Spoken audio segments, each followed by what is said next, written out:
Also have Boys Lead Foundation students coming from here in Abuja. Students of Boys Lead Foundation, please can you rise up for recognition? Honorable colleagues, can we please appreciate them? You are welcome. Please sit down. The last but not the least are students of Catholic Archdiocese of Abuja, St. Aloysius Primary School. Wow. You are welcome. Thank you so much for coming. Please sit down. Honorable colleagues, today is the World Hypertension Day, being May 17th, and we have a message coming from the office of the clerk, and with your kind permission, I'll read it.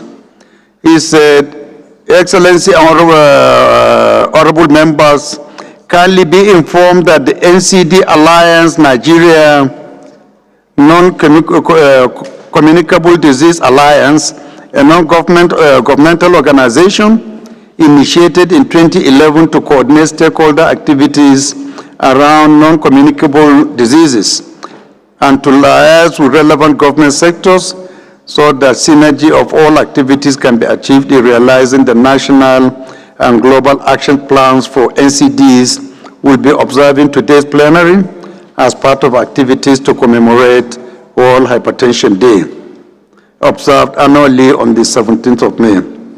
Various activities planned for the commemoration in the National Assembly include a road walk on Monday, 19th May, 2025 from the Federal Secretariat to the National Assembly as a means of creating awareness.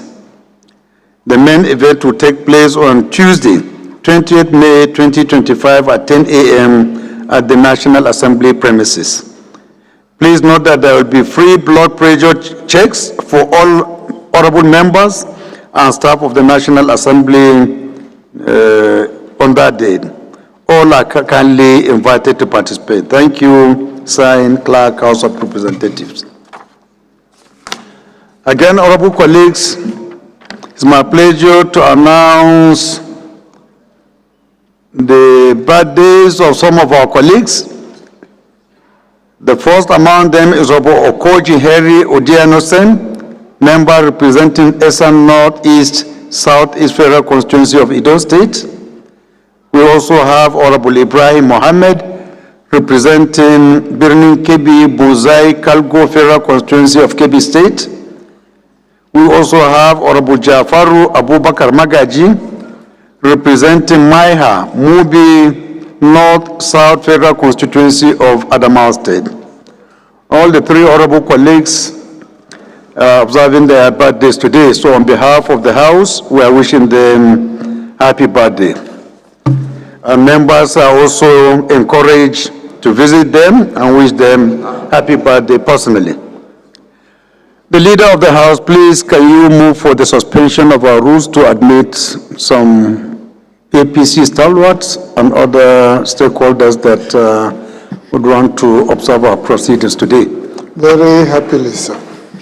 Mr. Speaker, I am Professor Julius Ihonvere, representing the very good people of Onwa Federal Constituency, Edo State.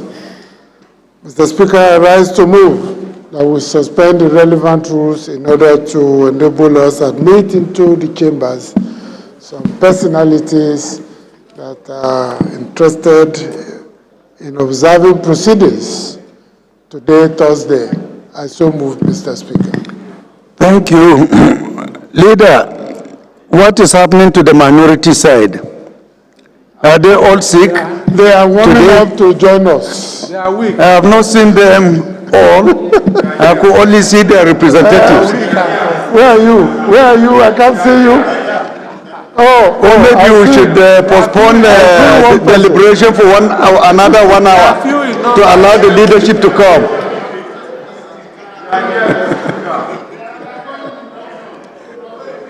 Jonathan, are you sure you are capable? Really? Okay, to second this motion, because it's for your own good. We have to suspend As- to admit their representatives to take side of the majority. We'll do that in due Suspend our course. rule to admit this new leader. As instructed by the Speaker, although I don't know what the motion is for, I rise to second the motion ably moved by the majority leader. I so move. God bless you, Jonathan. God bless you. Honorable colleagues, those in support of this motion should say aye. Those against should say nay. The ayes have it. Leader of the House, you can assign somebody to please guide those who are coming to observe our proceedings. Okay. Cleared. Thank you, Honorable, sir. please go ahead and bring them in.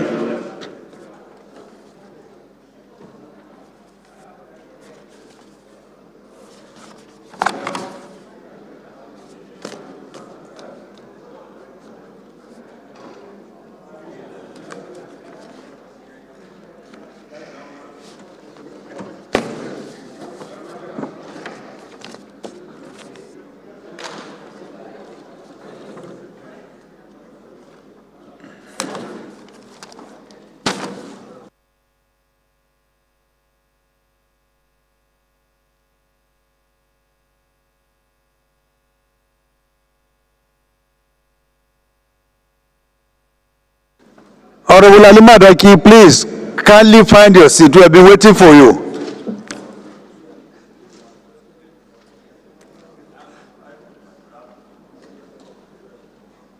Your former brother, because today he is identifying himself with other brothers. Oh, to bring him back to the brotherhood? I think so. Anyone who is late will be on his own. Oh.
Honorable colleagues, order please. Order, honorable colleagues.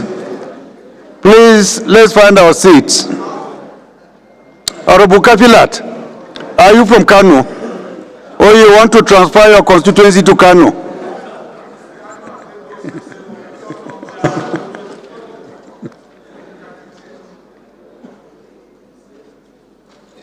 Honorable colleagues, it is my pleasure to announce the arrival into our chamber the national chairman of the greatest party in Africa, APC, our dear uncle, the former governor of Kano State.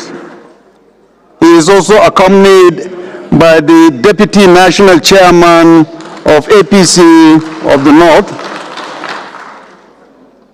as well as the national vice chairman of our great party, the Northwest. Again, we have the national organizing secretary of APC, who is also here. My dear brother, the state chairman of APC Kano is also here with us. We have the minister of state of FCT, who is also a proud indigene of Kano State, is here with us as well. Of course, we have two of the greatest legends from the House. One of them is now in the Senate, and is no other than Senator Kawu Sumaila, who has just also identified with APC and is wearing the proper cap that befits his head. We have our senior brother, a man we are very proud of, an accomplished parliamentarian, Right Honorable Farouk Lawal. I'm sure members who are new, who may not know him in person, today have the opportunity to see our legendary Farouk Lawal in the chamber. You're welcome, sir. Honorable colleagues, it's my pleasure and privilege to read a letter sent to me for your consideration. And the letter is sent from no other than Honorable Oluwole Oke. His letter, with your kind permission, I will read. He said, "Dear Mr. Speaker, letter of resignation as a member of the People's Democratic Party and request for access into plenary by national and Osun State party leaders of the All Progressive Congress." The main body of the letter reads as follows. Further to my notification of resignation from the People's Democratic Party, PDP, and registration as a member of the All Progressive Congress, APC, I wish to formally cross carpet to the APC today, 15th May 2025.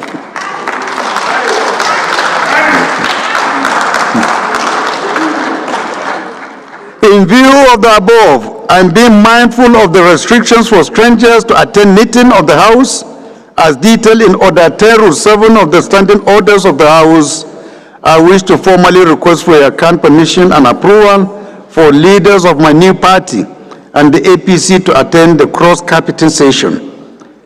The details of the relevant persons are as follows.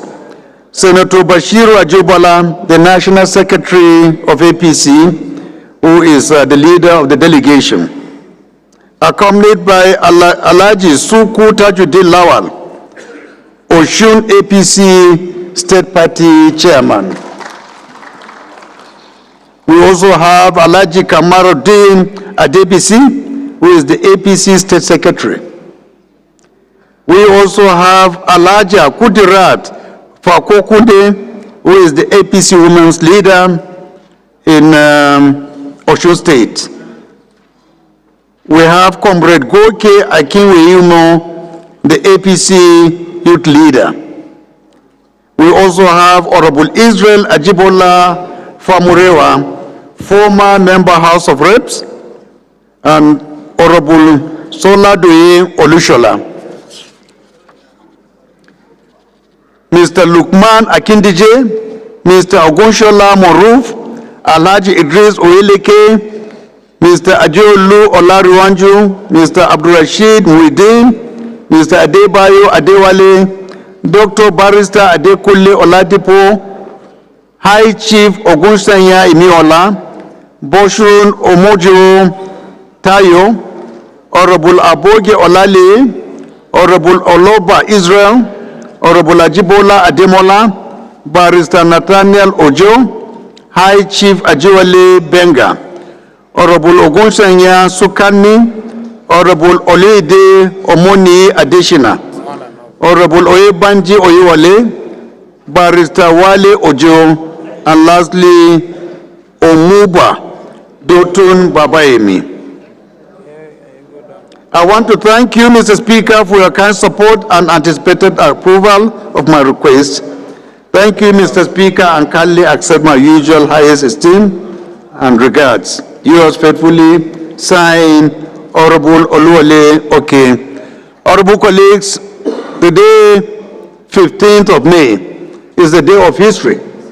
History not only in the National Assembly, but history in the politics of Osun State. One of the biggest among us is identifying with the greatest party in Africa. And I'm sure both the opposition and the majority will be excited to applaud this very, very important decision he has taken. So, honorable colleagues, appreciate our new member. Congratulations. Please start with the opposition table. Get a handshake before you come to the majority.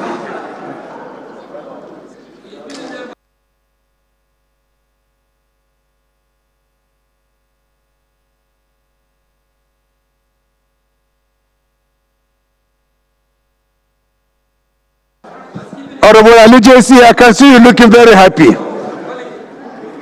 I hope it is an indication that more are coming.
Honorable colleagues, the next letter before me is coming from Honorable Kabiru Al-Hassan Usman Rurum, member representing Rano Bunkure Kibia Federal Constituency of Kano State, and the Chairman House Committee on Air Force. And the subject matter or the title of his letter is Notification of Change of Political Party Membership. With your kind permission, I will read his letter. He said, I write to formally notify you and the honorable members of my decision to switch my political party membership from the new Nigeria People's Party to the All Progressive Congress, APC. This decision follows the directives of my constituents who are dissatisfied with the leadership crisis, litigation and factional disputes within the NPP, which threaten the political future of its members. As it is today, the NPP has two separate national and state officers of the party. I appreciate the NPP before the unfortunate division that has now factionalized the party. This decision is in accordance with Section 68, subsection 1G of the 1999 Constitution as amended for your guidance and records. Be rest assured of my commitment to the 10th Assembly, the APC-led government at all levels, and President Bola Ahmed Tinubu's renewed hope agenda. Please accept the assurances of my highest regards. Yours faithfully, Right Honorable Kabir Al-Hassan Usman Rurum, Turakirano, and Chairman House Committee on Air Force.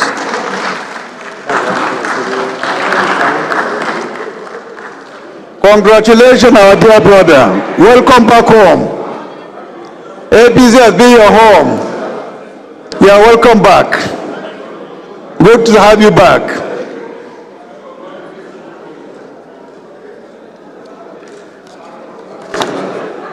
Honorable Noble. I also want to read the letter of Honorable Abdullah Sanurogo, member representing Karaye Rogo, Kano State.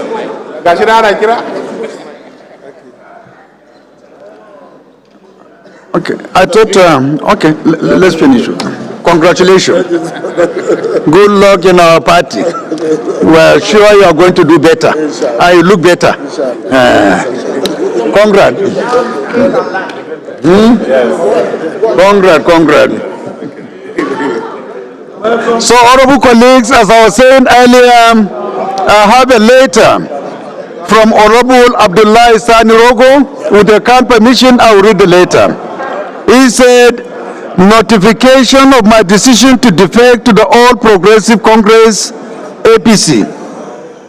I'm writing to officially inform you of my decision to defect to the All Progressive Congress, APC, effective 24th April 2025. After careful considerations, I have come to realize that the NNPP's current trajectory, marred by internal conflicts, disrespect, and exclusion of key stakeholders, no longer align with my values and principles. The party's division and factionalization at national and state levels allow me under Section 68, subsection 1G of the 1999 Constitution of the Federal Republic of Nigeria, as amended, to defect to any party of my choice. Following consultations with my constituents, I have concluded that defecting is the best course of action. I'm joining the APC, a party that resonates with my values and principles. I appreciate the opportunities I've had in NNPP and thank those who supported me. May Allah guide us all. Thank you, signed, Honorable Abdullah Sarogo. Honorable colleagues, our newest member of APC in this chamber is no other than Honorable Abdullah Sarogo. Honorable Sarogo, congratulations on behalf of both the opposition and the majority parties here. Point of order, Mr. Speaker. Mr. Speaker, point of order. It will be not a letter. Joseph, give me some few minutes. You will have the floor. Mr. Speaker. Brother Harvest. My dear brother, congratulations. Congrats. Thank you. Welcome to APC. Thank you so much. It has always been your party. Exactly. In the words of the Kano Hausa, they say you have come for Chirana, you have Progress and who do you think that I should hand you over to? The man on your left or the right? Somebody is asking that I should hand you over to.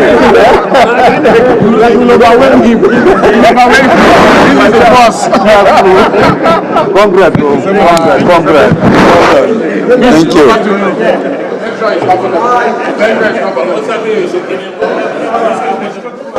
Honorable Allegiance, the minority leader of the House, you have the floor.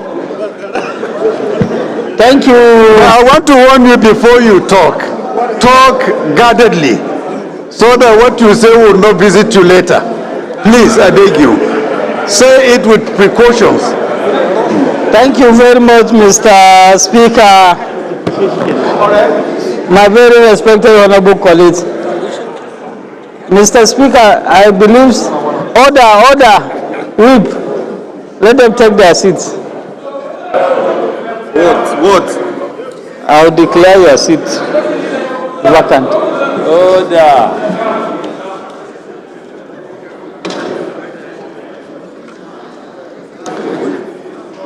Leader minority, please, you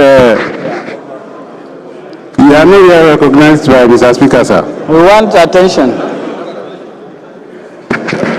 I think it's better you continue speaking under this kind of condition. Go ahead. No, Mr. Speaker, We are hearing you. I need a conducive environment. No, there is now. I can hear you. Please go ahead.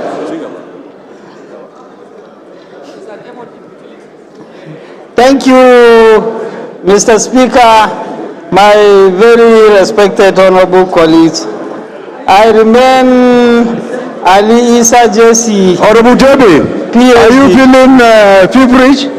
We have a doctor around now. We can give you some drugs. You are looking so haggard. I'm very fine. Are you okay? Mr. Speaker, my very respected honorable colleagues, I remain Ali Isa JC, PhD, representing Balanga Billiri Federal Constituency. I am from Gombe State, and I'm the minority whip of the House of Representatives. Mr. Speaker, I'm coming under constitutional order, Section 68 of our Constitution.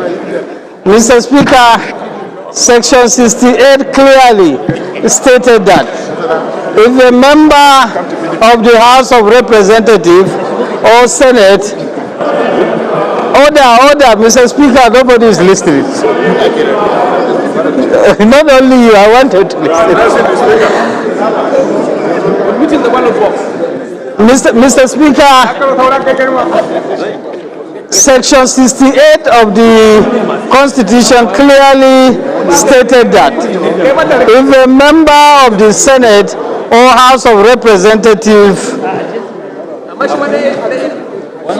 and he was elected under a political party, if he's elected under one party and decided to move to another political party, Section 68G clearly stated that the House shall declare his seat vacant, provided his defection is still within the period of his election. He was elected for 4 years under a platform from another party, and he decided to move to another party. So, Mr. Speaker, I rise to call on the Speaker to do justice by declaring the seat vacant. Thank you,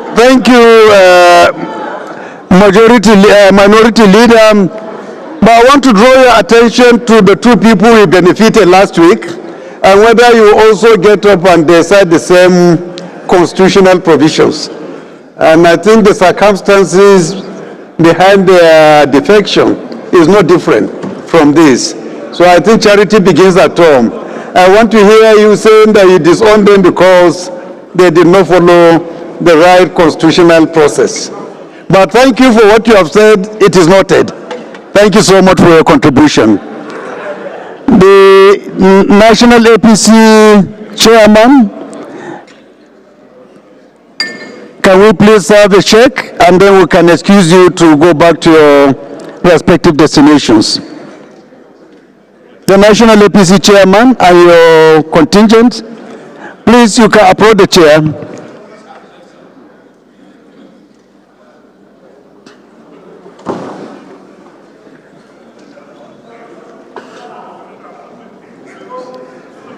Honorable Allegiance, if you want to support them, you can also join the queue, or any of your members, particularly Honorable Jonathan Gaza. I think you will be the most appropriate person to support our chairman here. Excellency.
Honorable colleagues, the APC national chairman is coming for a group photograph.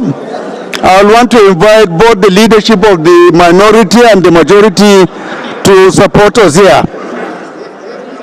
Since we are one Nigeria, we should support each other.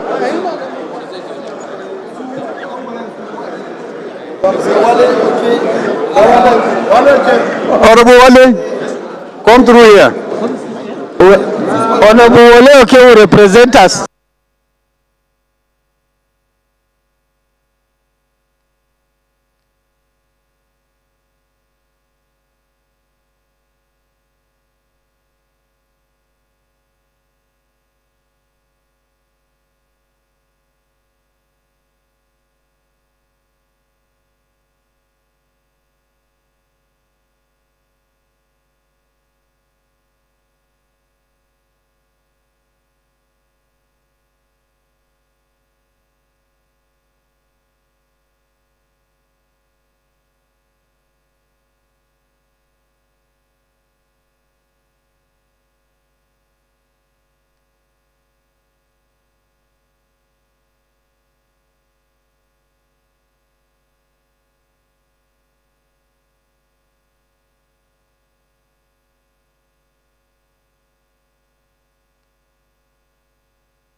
Honorable colleagues, on a sad note, I received a letter from Honorable Sani Igidi Ibrahim, Deputy Chairman, House Committee on Monitoring and Evaluation, a member representing Ajaokuta Federal Constituency of Kogi State.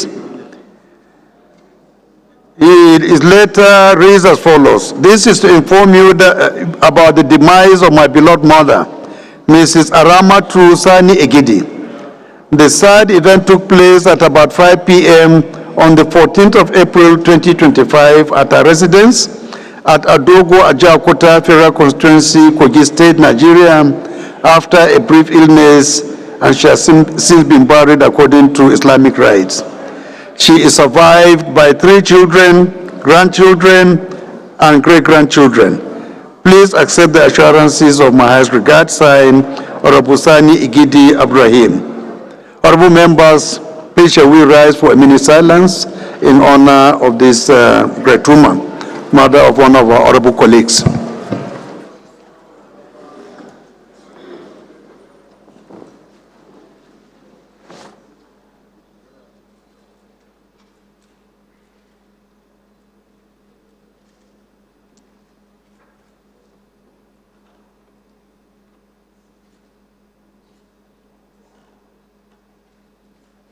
May her soul rest in peace.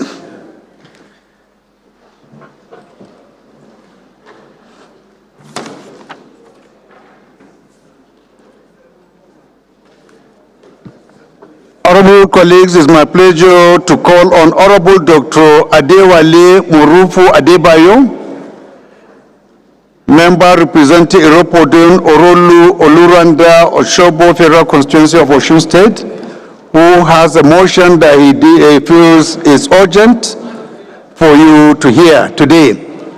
Honorable Adewale, if you are around, please can you rise and move your motion? Thank you, Mr. Speaker. Honorable colleagues, I remain Honorable Dr. Abdulmaruf Adewale Adebayo. I speak for and on behalf of the good people of Iropodun, Orolu, Olorunda, Oshogbo Federal Constituency. Mr. Speaker, honorable colleagues, with your leave, Mr. Speaker, and by the leave of the entire members of this House, I seek for the suspension of our rule, Order 8/4, to allow me move a motion of urgent public importance on the urgent need to address the anger, confusion, and agony that trail the 2025 JAMB examination UTME in Nigeria. I so moved, Mr. Speaker. Thank you. Can Honorable Olufemi Adeleke second this first leg of the motion? Thank you, Mr. Speaker. My name is Olufemi Adeleke Ogubanwo. I represent the people of Ijebu Ode Odogbolu, Ijebu Northeast Federal Constituency. Mr. Speaker, I'm from the whole Ijebu province, the only province yet to be converted to a state. I rise to second the motion ably moved by my honorable colleague. I so second, Mr. Speaker. Thank you, sir. Those in support of this motion should say aye. Those against should say nay. That is have it. Second leg of the motion. Yes, Honorable. Go ahead. Mr. Speaker, honorable colleagues, I am Prince Olaide Latif Mohammed. I represent the entire people of Irepo, Orelokwe, Olorunzugbo Federal Constituency from the Peseta State, Oyo. I rise this morning to second the motion that the motion is urgent enough to be heard. I so second, Mr. Speaker. Thank you. Those in support of this motion should say aye. Are we hungry? I thought we have taken our breakfast before coming to the chamber. Honorable Gali, I didn't hear a voice. Are you okay? Please let me hear your voice. Well, I'll put the question again. Honorable Joby, I'm sure you are all in high spirit, so you will be able to at least do the needful. Those in support of this motion should say aye. Aye. Those against should say nay. The ayes have it. Honorable Adewale, please proceed. Thank you once again, Mr. Speaker. I remain Honorable Dr. Abdulmaruf Adewale Adebayo. I speak for and on behalf of the good people of Irekpodun Orulu Olorunda, Oshogbo Federal Constituency. I'm from Osun State, Mr. Speaker. I rise this morning to move a motion on the urgent need to address the anger, confusion, and agony that trail the 2025 JAMB examination UTME in Nigeria. Mr. Speaker, the House notes that the Joint Admission and Matriculation Board JAMB is responsible for the conduct of entrance examinations into Nigeria tertiary institution through the computer-based test, CBT. The House also notes that the Unified Tertiary Institution Examination, UTME, is a crucial examination that plays a significant role in the admission process across all tertiary institutions in Nigeria. The House further notes that the 2025 UTME is Nigeria's third worst performance since 2016.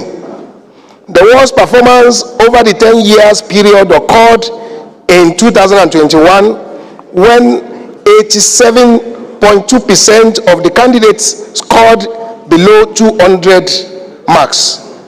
The second worst performance occurred in year 2020 when 79.2% of the candidates scored below 200 benchmark. Aware that Joint Admissions and Matriculation Board JAMB released the statistical analysis of 2025 UTME showing that 78.5% of candidates representing the 1.5% scored below 200 out of 400. The woeful performance has renewed public outcry. The House also aware that the struggle to reach examination center contributes to maths failure. Many candidates are required to travel many kilometers to access the nearest CBT center. This, however, has psychological effect on the candidates. Concerned that this situation exposes young candidates to affordable risk, including road accidents, kidnapping, and other forms of insecurity. Further aware that fatal accident claimed the lives of several students who were on their way from Oyo to Ogbomoso to sit for the 2025 UTME examination. Recall that the Joint Admission and Matriculation Board JAMB admitted that there were errors caused by human and technology, which resulted to poor performance of students who wrote the 2025 Unified Tertiary Matriculation Examination, UTME.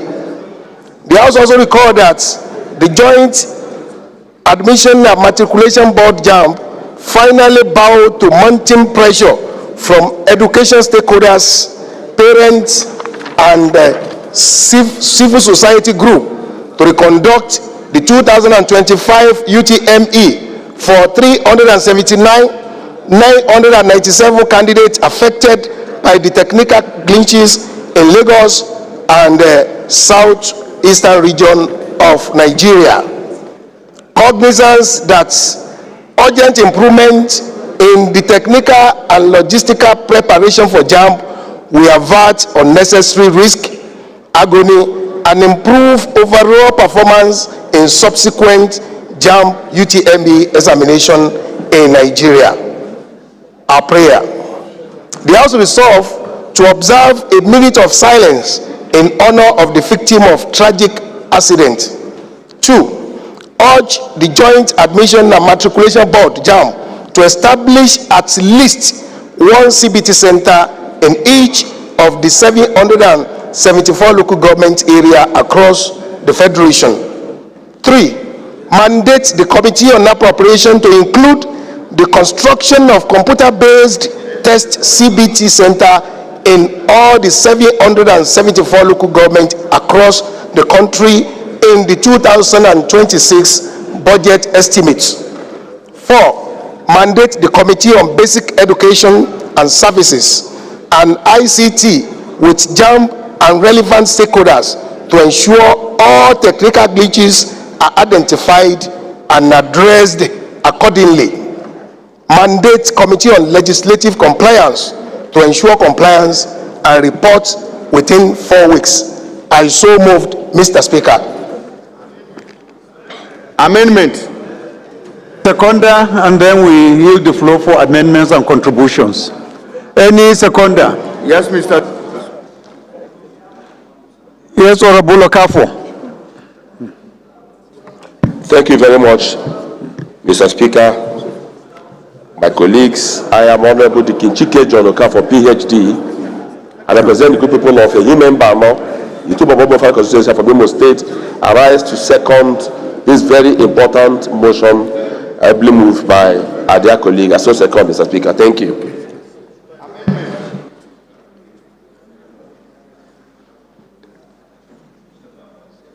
Let's take a contribution, one contribution, and then we go for amendments. Okay? Contribution, please. Yes, Honorable. Contribution. I'm coming, please. I have Honorable Olufemi. You want to contribute? Thank you, sir. Please go ahead. Thank you, Mr. Speaker. My name remains Olufemi Ogubanwosa.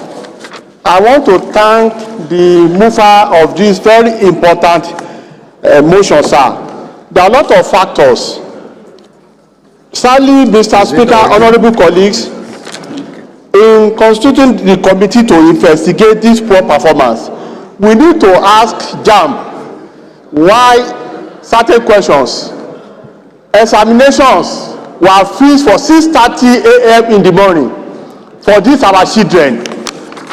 When we look at the security situation in the country and logistics, JAMB should come and explain why they fixed examination for 6:30. And Mr. Speaker, honorable colleagues, this House once passed a resolution directing relevant educational agencies that the under-16 policy, the policy that under-16 students will not be admitted into higher institution, we directed that they should suspend the policy. Sadly enough, Mr. Speaker, honorable colleagues, JAMB has refused to release the results of all under-16 students, contrary to the resolution of this House. I want to add to the prayers of the movers of this motion that JAMB should be directed to release forthwith the result of all under-16 students. Thank you, Mr. Speaker. Thank you, my brother. We go to Honorable Oga for amendment. Sir. Thank you, Mr. Speaker. Honorable colleagues, and Right Honorable Comrade Chinedu Oga Owen. I represent Ikwo and Ezasa Federal Constituency. Mr. Speaker, I'm from Ebonyi State. Mr. Speaker, I rise up this afternoon to amend this very good motion, able moved by my colleagues. Mr. Speaker, in a local government, there is no place where ICT can be installed.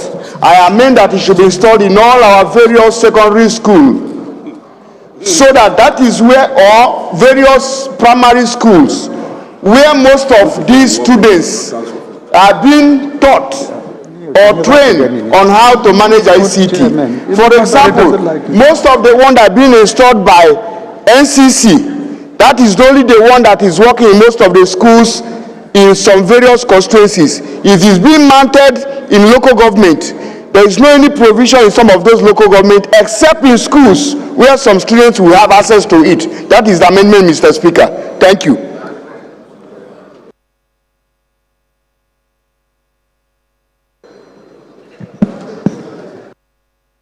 what is the amendment? What are you amending now? What I'm amending, it made mention that the ICT should be established in local governments. I said local government headquarters. It should be channeled to schools. Are you sure it is realistic? Yes. The truth, Your Excellency, is that if it is local government, some people cannot access it. But don't forget, most secondary schools are under the jurisdiction of states.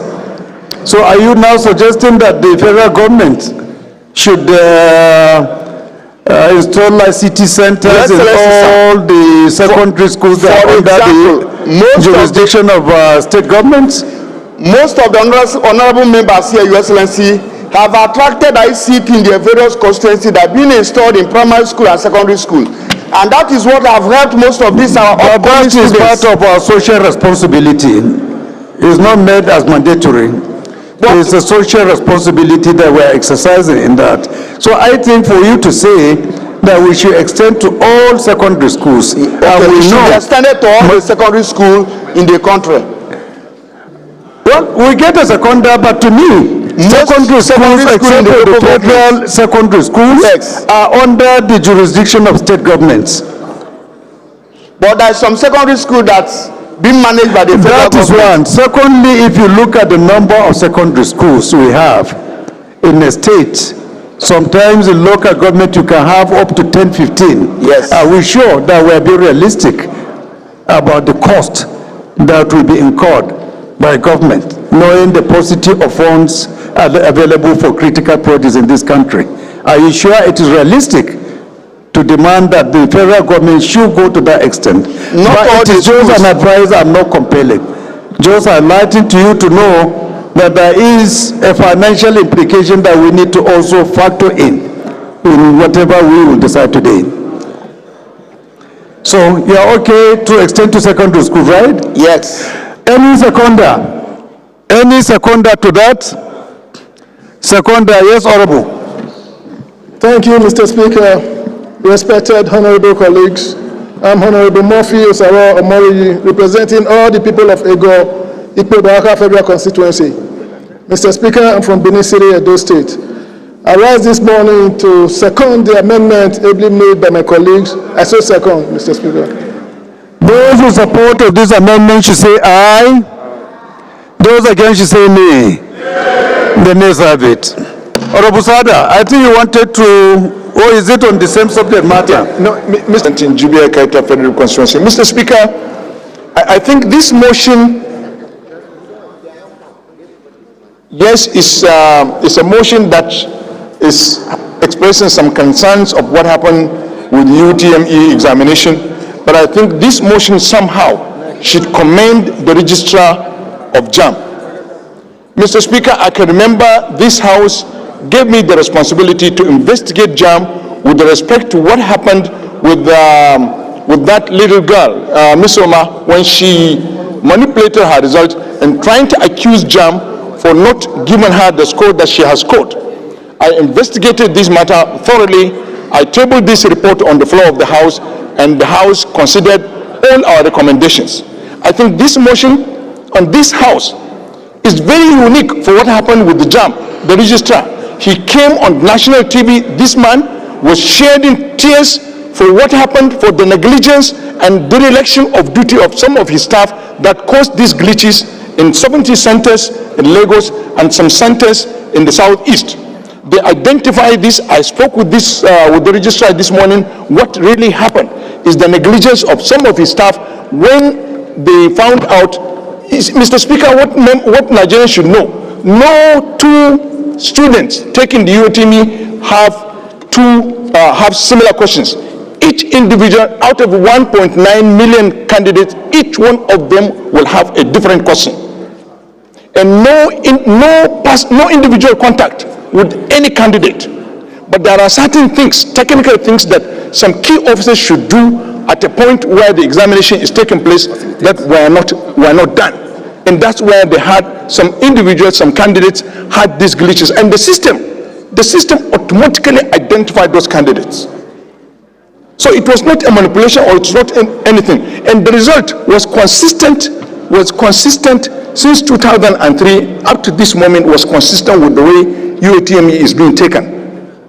The man came on national television, accepted the fault, which is not common in this country. And he apologized to Nigerians.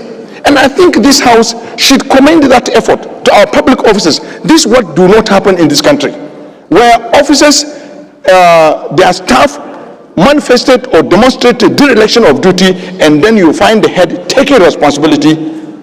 It is not common. And I think this House should commend this man so that we will continue to have these people. And immediately he said those 300 and something thousand students will retake this examination at an appropriate time, and they will follow it. I think we should commend this organization. And this organization, remember, Mr. Speaker, when he came, this organization was turning 1 billion, 2 billion as a revenue. When he came, he was turning 17, 18, 19, 20 billion. I think there is a demonstration of some level of honesty within the organization. Thank you, Mr. Speaker. Thank you, Honorable Sad. While I commend what you have said, and I don't think anyone is indicting him here, we are all saying investigate and let the House know what has happened and who to blame for. So I think the motion is in order as well. By the time we refer to the appropriate committee, they will do the needful by investigating and reporting back to the House. Thank you for the contribution. Honorable colleagues, I don't think if we need to really overheat this argument. We have said enough. So we'll just go ahead and put the question. Those in support of this motion should say aye. Aye. Those against should say nay. That is have it. This motion is referred to the committees on appropriation, basic education, digital and information technology for further legislative action. The next motion is coming from Right Honorable Erieta K. Ibori Sweden, member representing Ethiopia East, Ethiopia West, Federal Constituency of Delta State. Honorable Ibori, if you are around, please can you rise and move your motion with the speed of light. Thank you, Mr. Speaker.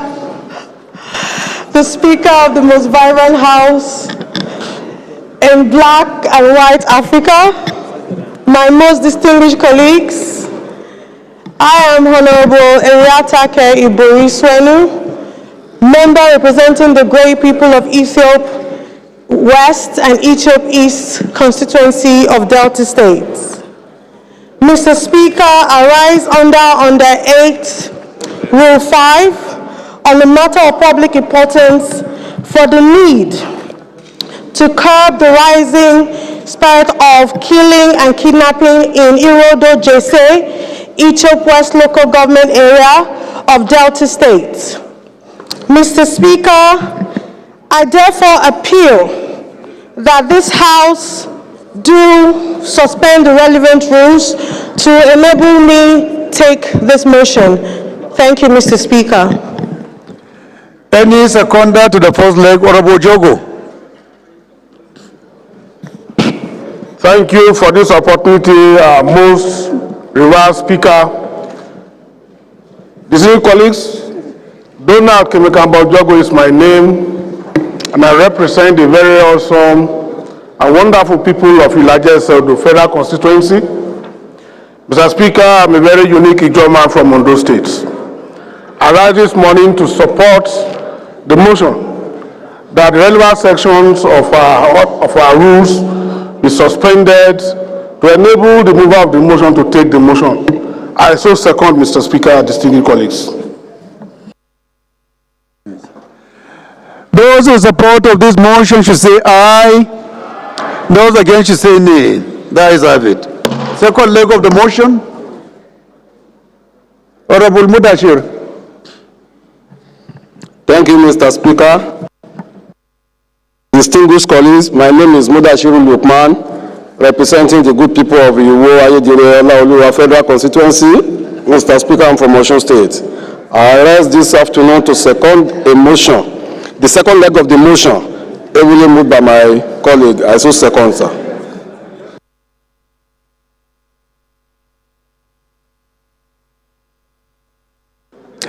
Those in support of this motion should say aye. Those against should say nay. That is have it. Honorable Ibori, please proceed with your debate. Thank you, Mr. Speaker. My very distinguished colleagues, I rise this morning, Mr. Speaker, to move a motion of urgent public importance on the need to curb the rising spate of killing and kidnapping in Irodo, Ethiopia West local government area of Delta State. The House notes the alarming increase in killing and kidnapping in Irodo, Ethiopia West local government area, Delta State, resulting in the loss of lives, displacement of residents, and heightening fears within the community. The House further notes that these incidents have disrupted social and economic activities, leaving families in mourning and communities in constant fear for their safety. Aware that the rising wave of insecurity in the area threatens not only the peace and stability of the community, but also broader security architecture of Delta State. Cognizant of the constitutional obligation of the government to protect the lives and properties of its citizens, that as enshrined in the Section 14(2)(b) of the 1999 Constitution of the Federal Republic of Nigeria as amended. Concerns that the continuous attack, if left unchecked, could further escalate the tension and disrupt the peaceful coexistence in the region. Mr. Speaker, the House do resolve to urge the Nigerian police force, the Nigerian army, and other relevant security agencies to intensify surveillance and security operations in Irodo, Jese, Ethiopia West local government area, Delta State, with the view to curbing the rising spate of killing and kidnapping. 2, call on the Inspector General of Police to deploy a special tactical team to the area to restore peace and protect the lives and properties. 3, mandate the House Committee on Police Affairs, Defense, and National Security to liaise with the relevant security agencies to ensure the immediate restoration of peace, stability in the affected community. 5, urge the National Emergency Management Agency, NEMA, to provide relief materials to the affected families and support the rehabilitation of the displaced persons. And 5, call on security forces and relevant government agencies to investigate the incident thoroughly, identifying the perpetrators and bringing them to justice to serve as deterrent to others. I so move, Mr. Speaker. Thank you.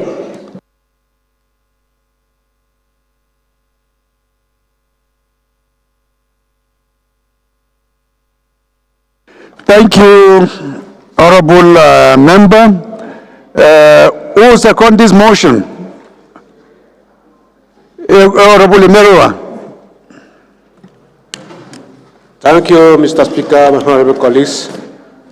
I remain Honorable Boniface Imerua. I represent the people of Ikweremo Federal Constituency. Mr. Speaker, honorable colleagues, I'm from Rivers State. Mr. Speaker, I rise this morning to second the motion, heavily moved by my colleague, Ibori. I say second. Thank you very much. Those in support of this motion should say aye. Those against should say nay. That is have it. This motion is referred to the Committees on Police Affairs, Defense, National Security, National Emergency and Disaster Preparedness for further legislative action. The last but not the least is a motion coming from Right Honorable Mohammed Audu, member representing Karim Lamido Lau, Ardo Kola Federal Constituency of Taraba State. If Honorable Audu is around, please can you rise and move your motion? Thank you, Mr. Speaker. My notes are before then, please, just a small amendment to the motion taken earlier. Okay. Hold on, please. Hold on. I just want to make a slight correction. The motion taken on JAM, we have committee on basic examination as an additional committee and the lead committee for this referral, please. Let us accordingly take note of that. Please proceed. Honorable Mohammed. Thank you, Mr. Speaker. My name is Honorable Mohammed Audu. I speak for people of Ardokola, Lao, Karilamido Federal Constituency.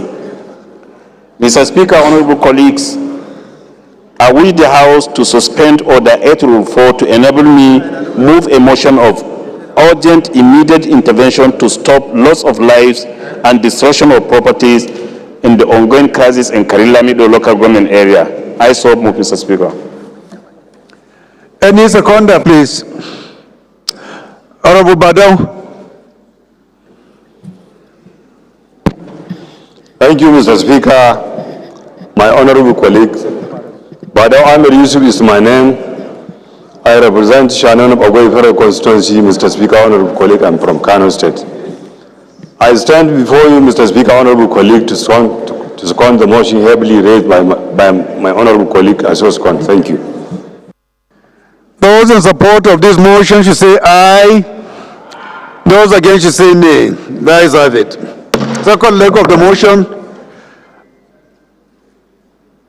Any NNPP man that can ably second this motion, who is feeling strong and happy today, I will yield the floor to that person. Any NNPP, this is exclusively NNPP.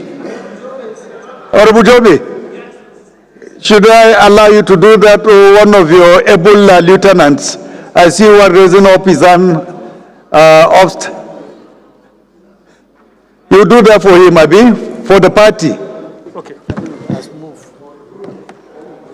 Your Excellency, Mr. Speaker, Tijara Abdulkadir Jobe is my name, representing the Wakin Tupa Tufari Mengado. I stand to political party. NNPP. God bless you. Sir. I stand to second the motion as ably moved, Mr. Speaker. Those in support of this motion should say aye. Those against should say nay. The ayes have it. Honorable Abdu, please proceed. Thank you, Mr. Speaker. And I appreciate that your motion has been seconded by no other than the leader of NNPP caucus of the House.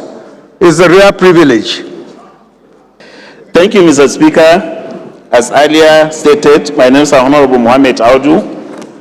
I speak for people of Karim, Lao, Ardokola Federal Constituency. Mr. Speaker, sir, honorable colleagues, please note that on Saturday, May 10th, 2025, violence erupted between Fulani herdsmen, Bandawa and Munga communities in Karilamido local government of Taraba State, which resulted in the death of many people as well as destruction of properties, farm crops and livestock worth millions of naira. Mr. Speaker, sir, worried that as a result of the attacks, over 2,000 in Karim and 3,000 in Lao have been displaced, rendered homeless, thus exposing them to further attacks as they are unable to easily access potable water, basic essential requirement for decent living. Mr. Speaker, sir, also worried that the victims are suffering from untold hardship as being predominantly farmers. Their sources of livelihood have been suddenly been destroyed, and the ongoing dry season farming, which is mostly their business, has stopped. Concerned that the neighboring communities where the victims were forced to take refuge in the local government, that is Lao, are under pressure as a result of the mega resources. They are barely sufficient for sustain them for the unexpected influx of the refugees. Prayers. Mr. Speaker, honorable colleagues, the prayers are to observe a minute silence in honor of the victims who died in the clash between these communities. 2, to urge the National Emergency Management Agency, NEMA, to, as a matter of urgency, provide relief materials to the victims of the crisis who are in Karim Town, Biquin, John, and Jen R. Ido.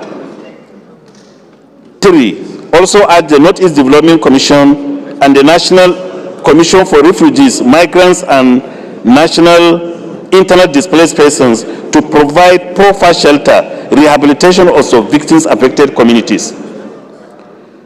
4. Call on the Nigerian police and other security agencies to intensify effort towards adequate protection of life and properties within the 2 local governments. The House to appreciate His Excellency, the Governor of Taraba, the Brigade Commander, and other security agencies that took immediate steps promptly on this very important issue. I so submit, Mr. Chairman. Mr. Speaker. Thank you, honorable colleague. Any seconder to this motion? Amendment, Mr. Speaker. Let's take seconder first. Honorable Cyril Hart. Thank you, Mr. Speaker. Honorable colleagues, my name is Hart Cyril Godwin. I represent the fabulous people of Boni Degema Federal Constituency. Mr. Speaker, I am from Rivers State. I rise to second the motion ably moved by my friend and colleague. I beg to second. Amendment. Amendment. Amendment. Yes, Honorable Garba. Mr. Speaker, my fellow colleagues, I am Right Honorable Inua Garba, a very committed politician who is in PDP from 1998 to date, member representing him to the federal constituency from Gombe State. I will not retire. I'm not tired. Mr. Speaker, I want to appreciate and condole with my colleague on the issue of insecurity that claim lives, destroy properties in his constituency. Mr. Speaker, I want to add in the motion that, Mr. Speaker, we have House standing committees on security. I'm a member of Committee on National Security. Mr. Speaker, we have to be up and doing. I will not remember when last the committee invite us, more especially when there was killings in Plateau, there was killing in Benue, there was killing in almost every part of this country. Committees oversight must have to improve. So I want to suggest that the principal officers and all the relevant security committees should have a meeting with the view to encourage the chairman of the committees to be up and doing in the discharge of their responsibilities.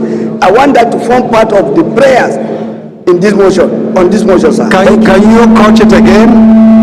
That the principal officers with the chairman of relevant security committees should have to organize a meeting to discuss way forward on how the security committees should be more active and proactive to the discharge of their responsibilities. Honorable Linua, when you are dealing with internal setup, you don't need to put it in a motion. Motion is meant for external. You understand? Since this prayer you are talking about is just in relation to the committees of the House, we can be able to direct the right things to be done without necessarily putting it in a motion. Thank you very much, Mr. Speaker. I already exposed to the leadership. No, we have taken note of your observation. We have taken note. Thank you. I will do something. Thank you, Mr. But we Speaker. don't need to really put it in the body of the motion. Thank you very much, Mr. Speaker. Thank you so much. I will do something about that. So, honorable colleagues, we have taken a seconder, right? So those in support of this motion should say aye. Those against should say nay. That is have it. This motion is referred to the committees on Northeast Development Commission, Humanitarian Services, National Emergency and Disaster Preparedness for further legislative action. Honorable colleagues, the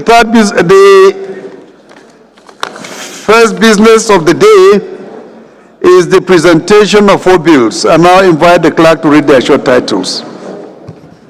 Right Honorable Speaker, honorable members. Federal University of Animal Health and Production Technology Establishment Bill 2025 first reading.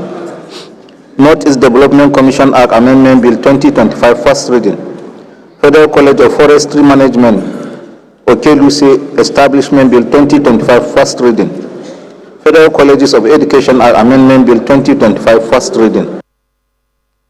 The second business of the day is presentation of report of the Committee on Police Affairs on the 2024 budget proposal of the Nigerian Police Trust Fund, in the total sum of 124,289,057,866 naira only, out of which 1,206,310,618 naira 16 kobo only is for personnel cost, while 24,445,014,506 naira only is for overhead expenditure, and 98,637,732,741 naira 64 kobo only is for capital expenditures. Standing in the name of Honorable Mikey Abubakar Eleman, Honorable Eleman is invited to present the report. Thank you, Right Honorable Speaker, my honorable colleagues. I am Abubakar Maki Eleman. I'm from Jigawa State. I represent Malamudur Kaugama Federal Constituency. Mr. Speaker, I stand before this holy chamber that there is the report for the Committee on Police Affairs on the 2024 budget proposal of the Nigerian Police Trust Fund, NPTF, the total sum of 124,289,057,866 naira 0 kobo. But the committee received the document on 7th of May 2025, and we did the needful with the kind permission of the Speaker and my honorable colleagues. May we lay the report before the House, sir. Thank you. Any seconder? Any seconder to this motion? Honorable Jafaru. Thank you, Mr. Speaker. My name remains Honorable Jafaru Yakubu. I represent Bali Gasol Federal Constituency. I stand this morning to second the motion that the House do receive the report on the Committee on Police Affairs for the budget of the Nigerian Police Trust Fund. I so second, Mr. Speaker. Those in support of this motion should say aye. Those against should say nay. There is have it. Honorable, please proceed and lay your report. Honorable colleagues, you remember that the two previous motions, the second and the third motions requested for 1 minute silence in honor of those who lost their lives in their various constituencies. So with your kind permission, we take the two requests and observe a minute silence together. Thank you. Please shall we rise.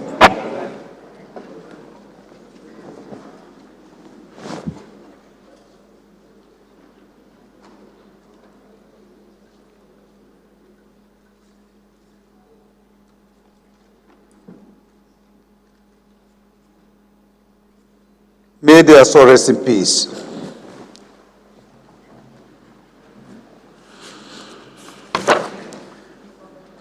Honorable colleagues, the third business of the day is presentation of report of the Committee on Judiciary on a bill for an act to amend the Federal High Court Act Cap F12, Laws of the Federation of Nigeria 2004, to provide for increase in the number of judges of the court, provide for retention of revenue generated by the court, and for related matters. standing in the name of Honorable Mahmoud Abdullahi. Honorable members will recall that the bill was referred to the committee on Wednesday, 3rd December 2024. The report is ready for presentation. Honorable Abdullahi is invited to present the report. Thank you very much, Mr. Speaker. My respected colleagues, I am Honorable Abdullahi Mahmoud. I represent Agay Lapai Federal Constituency. Mr. Speaker, I'm from Niger State. I rise this afternoon to move that this Honorable House do receive the report of the Committee on Judiciary on a bill for an act to amend the Federal High Court Act, Cap F12, Laws of the Federation of Nigeria, 2004, to provide for increase in the number of judges of the court, provide for retention of revenue generated by the court, and for related matters, HB 1634, referred to the committee in December last year. Is the Deputy Committee Chairman around? Deputy Committee on Judiciary? No? He's in the post. Any seconder? Honorable Ombo? Solomon? Oh. It's not Ombo? Yeah, he's. Yes. He's, okay, please go ahead. Thank you, Mr. Speaker. Our colleagues, I stand to second that the House do receive the report as presented by the Chairman, Committee on Judiciary on Bill number HB 1634. I do second Your Excellency. Thank you, colleagues. Those in support of this motion should say aye. Those against should say nay. There is have it. Please proceed and lay your report. The fourth business of the day is presentation of 5 reports of the Committee on Federal Colleges of Education, standing in the name of Honorable Emmanuel Uguru, who is the Deputy Chairman of the committee. Honorable Uguru. Mr. Speaker, I remain Honorable Chief Emmanuel Uguru, representing the good people of Abakaliki, the Federal Constituency of Ebonyi State. Mr. Speaker, I wish to take the leave of the House to represent my chairman, who is unavoidably absent, to present this report. Mr. Chairman, I have lined up of results, about 5 of them, and I think I can take all of them at the same time. That's 3, 4, 5, 6, and 7. Standing in the name of my chairman that I am representing. Mr. Speaker,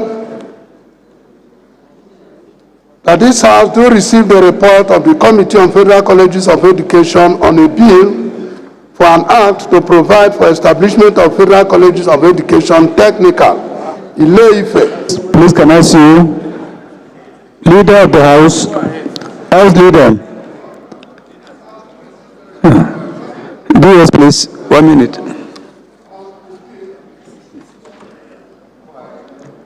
On a bill for how are you? An act to amend the Federal College of Education Act, Cap F8, Laws of the Federation of Nigeria, 2004, to provide for establishment of Federal College of Education, Afon, Kwara State, and for related matters, HB 593, referred 10/12/2024. 5.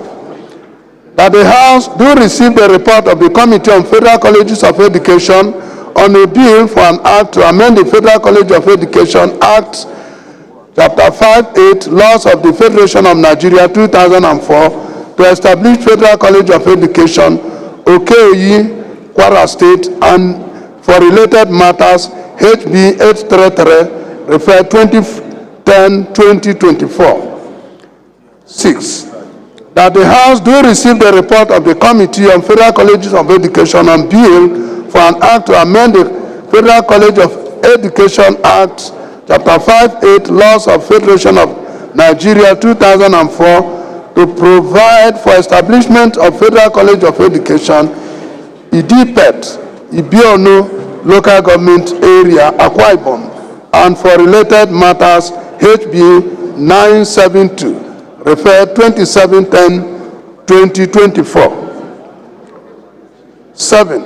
That the House do receive the report of the Committee on Federal Colleges of Education and bill for an act to amend the Federal Colleges of Education Act, Cap F8, Laws of the Federation of Nigeria 2004, to establish the Federal College of Education Technical, Uzeba, Luleha, Edo State, and for related matters, HB 1852, referred 2111-2004. Mr. Speaker, I ask to be allowed to lay the report as stated. Thank you, my brother. Any seconder? Honorable Fage. Today is NNPP Day. Anyone who raises his hand, I will recognize him. I'm waiting for the others too. Mr. Speaker, distinguished honorable colleagues, my name is Barrister Muhammad Bello Shehu, representing the good people of Fage Federal Constituency. Mr. Speaker, I'm from Kano State. Mr. Speaker, I rise to second the motion assembly moved by my brother. I so second, Mr. Speaker. Thank you. Those in support of this motion should say aye. Those against should say nay. The ayes have it. Please proceed and lay your report.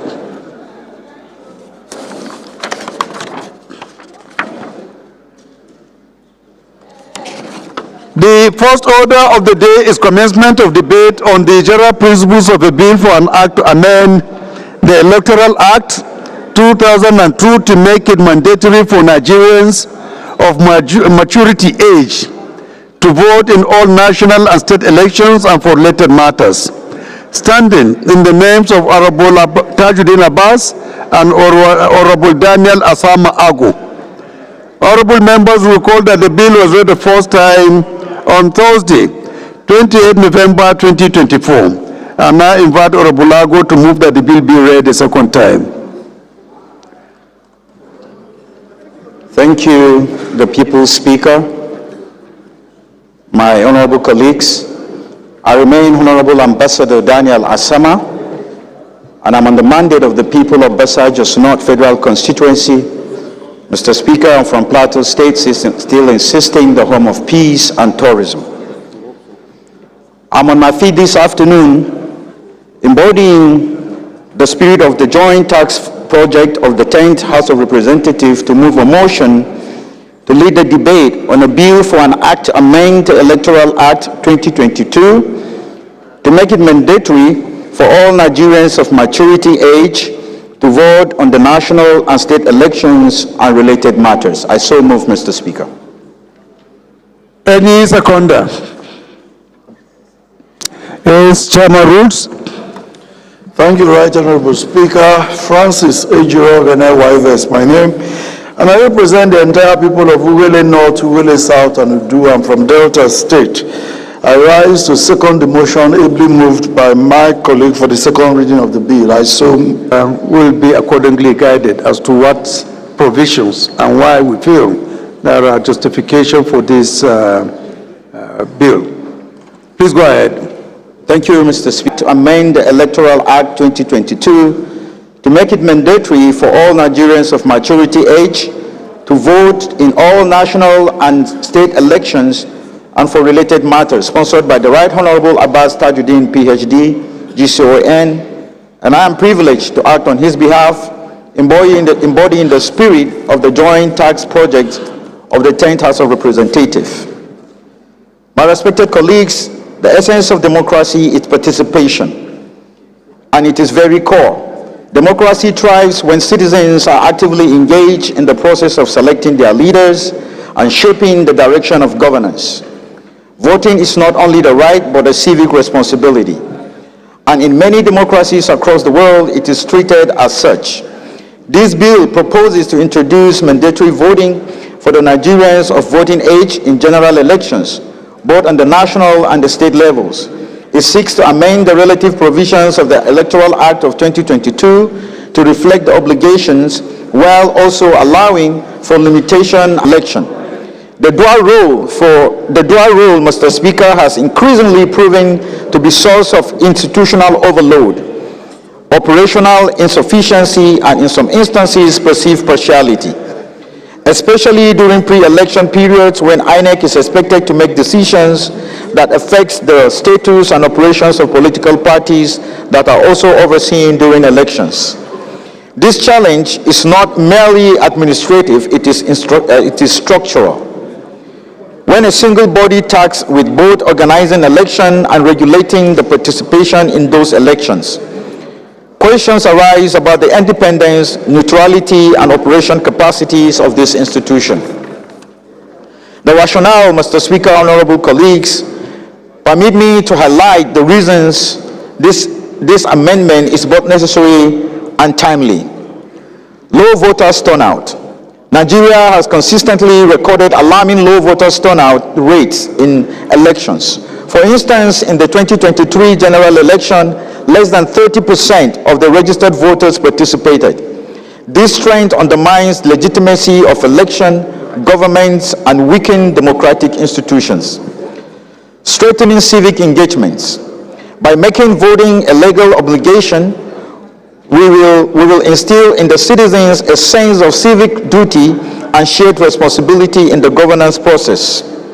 For global precedents, several democracies, including Australia, Belgium, and Brazil, for instance, have adopted mandatory voting for the positive outcomes in terms of political participation and public accountability. Combating electoral apathy and inducement. Mandatory voting can significantly reduce the influence of vote buying as more citizens will be participating. Enhancing representation. When more people vote, the outcome of election are more likely to reflect the true will of the people, leading more into exclusive governance. The rationale for this bill rests on the urgent need to revitalize the participation in Nigeria. The persistent trend of low turnout undermines the legitimacy of our electoral process and weakens the foundations of representative governance. By making voting mandatory, we aim to foster a stronger culture of civic responsibility, reduce electoral apathy, and increase the inclusiveness of fairness of our elections. I think you have said enough, Honorable, unless if we have comments, at least people are now more educated. Ben, the federal constituency. Mr. Speaker, honorable colleagues, I'm from Abia State. Let me start by thanking you for thinking outside the box. It's the role of the parliament to do needs analysis, pick up holes where holes are, and find solution blocks to block such holes. Mr. Speaker, honorable colleagues, it is obvious that election after the advancement of our democracy. Nigerians are quick to condemn various administrations, but they are not so quick to fulfill their civic responsibility. Just being a citizen of this country requires from you a responsibility to perform your duties as a citizen. One of those responsibilities, Mr. Speaker, honorable colleagues, is to be involved in our democratic processes. No, it's saying that you must be counted in every election, whether it be local government, state, or federal. In other climes that we have traveled to or lived, personally in Australia, it is actually an offense for you not to vote during elections. And the tax office will visit you and find out why you did not vote. And there are some incentives as a citizen that you be denied because you refuse to fulfill your responsibility. Mr. Speaker, honorable colleagues, it's about time that certain pre-qualification requirement for process so that they will own the decision, so that they will not say it is either this party or that party's decision. So it's a good proposition coming out from you and the person that partnered with you to sponsor this bill. And I urge members, it's about time the 10th Assembly make a mark in the steps towards advancing our democracy. Let us support this bill. It is good for us. Let Nigerians own their democratic processes. I so support, Mr. Speaker. Thank you, DS. We'll take one or two more contributions and then we'll go ahead and put the question. I'll go to this side. Honorable Abiete. Thank you very much, wonderful Speaker, Your Excellency, Dr. Abbas Tajuddin. My other good friends and brothers, our G. Nombeg Dagomie Abiante, I represent Andoni Opobo Nkoro Federal Constituency. I am from Rivers State. Mr. Speaker, yes, I would encourage that every man, every woman of voting age should participate in choosing who should tend to the issues of state. But in doing so, there are certain questions that I would have loved us to seek answers to, so that it will be very, very encouraging, very appetizing, very appealing to those who would want to vote. What will be the mode of enforcement? It is not just good enough that we have it in our books that voting is compulsory. How will it be enforced? My big brother, the Deputy Speaker, has mentioned Australia. That certain incentives could be derived. What are the incentives in our climes? What are those things that citizens even enjoy? Is it that you'll be denied security? There is no water anywhere, as to say you'll be denied your basic utilities. What exactly will be denied any man who has refused to vote in Nigeria? I don't think there's anything that can be denied any man that has refused to vote. Voting should be free. Some, even here in Parliament, some could afford. So you are saying that there is nothing in government that... Excellency, I am still, I require protection. Secondly, Mr. Speaker, can we in all honesty tell ourselves that our voter register is clean? In some constituencies, you find Mike Tyson, who is not a citizen of that place, still on the register till today. When we talk about 30% of voters, 30% of what? The voter register is not clean in anywhere. There's no constituency that you say this register, yes, there are human beings complete on this. So if we begin to use that as a yardstick to say our participation is low, I think we have questions to answer in that regard.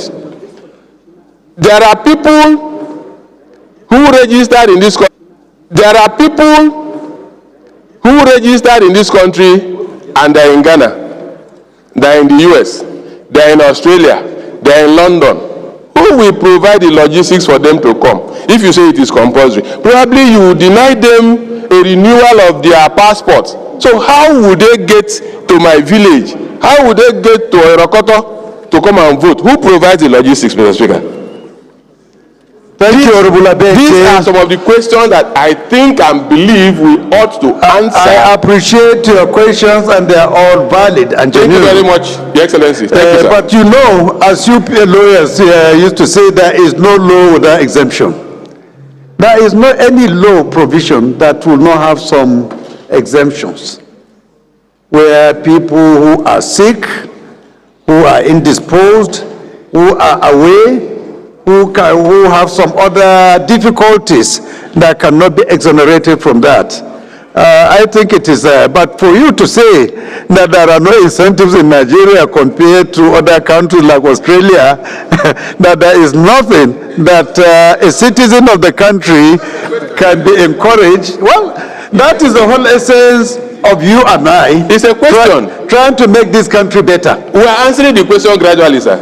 Trying to make this country better, and I believe. Excellency, as we progress, we are answering the questions. Right. Where there is no water, we make efforts to make water available. Where there is no light, we make efforts to make light available. Mr. Where there is no security, we also try to make security available. Thank you, Honorable Kalu. Go ahead. Thank you again, Mr. Speaker. I remain Benjamin Nokizekalo. I represent the people of Nigeria, starting from Bende Federal Constituency. Mr. Speaker, I'm from Bende in Abia State. I rise to move a point of order on Order 914. Go ahead. With your permission, I wish to read. Go ahead. A member must confine under rules of debate. A member must confine his contributions to the subject matter under discussion. I may not introduce any matter irrelevant thereto. Mr. Speaker, what we are discussing is whether or not it should be mandatory for citizens to participate in an election.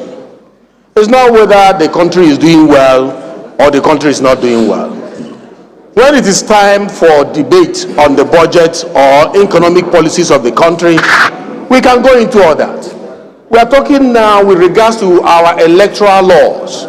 Is it good for every Nigerian to show patriotism, that spirit of nationalism, participate in what is going on in your country, not just criticizing? And if you don't participate, how do you correct all those issues that my brother and friend just listed? It is by participating and engaging those people who you think has what it takes to begin to fulfill those national responsibilities, Mr. Speaker, that will be done.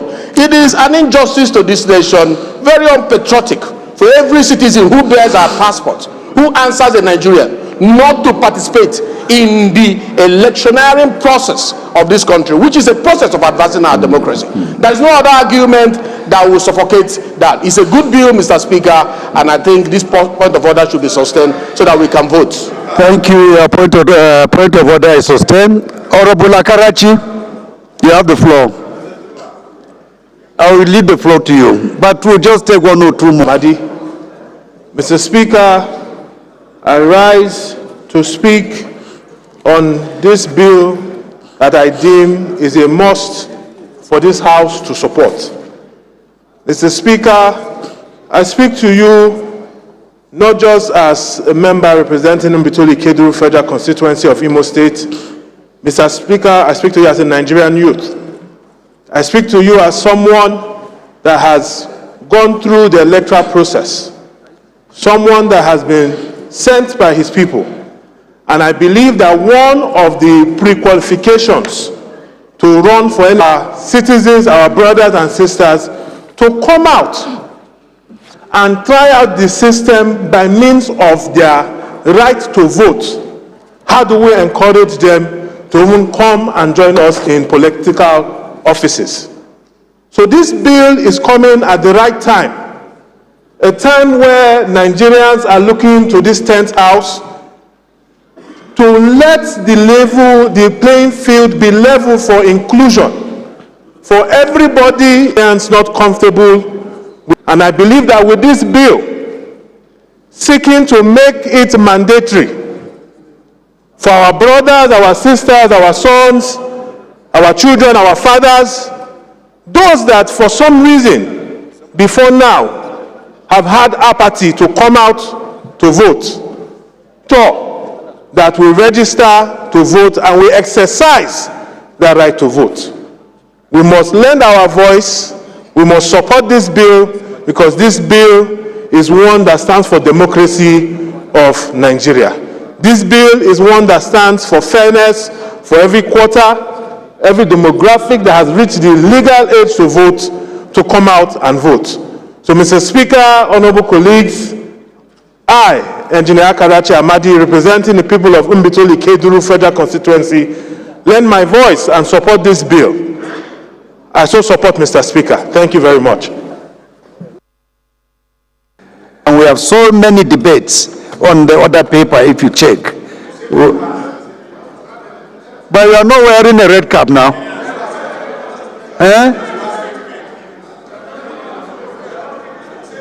Unless if it's... Mr. Speaker,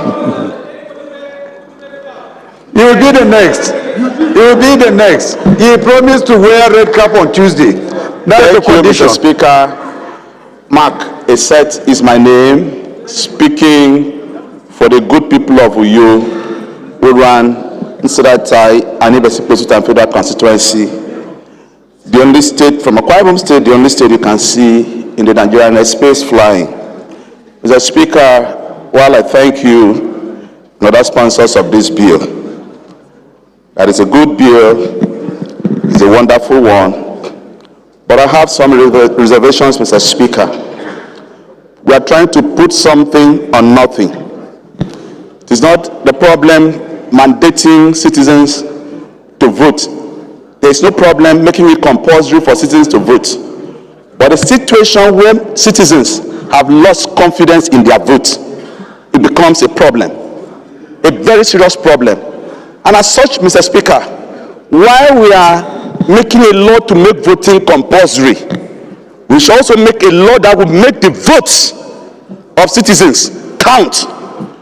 The last election, Mr. Speaker, we can all say without shying from the truth, INEC chairman and all the INEC officers went around the country carrying out campaigns that their vote will count, giving all sorts of promises, and at the end, we saw something else. So while we are the mandatory voting, Point of order, Mr. Speaker. Where's your point of order? Yes, please. Mr. Speaker, Mr. Speaker, we are a house guided by order. Mr. Speaker, our debates have rules. Mr. Speaker, these rules are found in Order 9. And it is these rules before the Parliament. This again is way outside the letters and the spirit of Order 9(1) sub 4. We must confine our debate to the subject matter. Mr. Speaker, put the question. Thank you. Thank you. Point of order. Point of order. Thank you, my brother. But in my view, what he's saying is not too far away from the subject matter.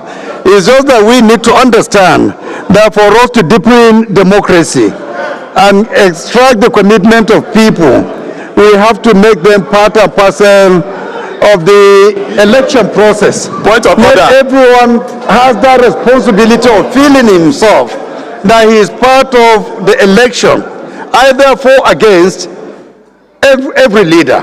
Once you have that, it will create more consciousness and more commitment to whatever you do. You hold your leaders more accountable.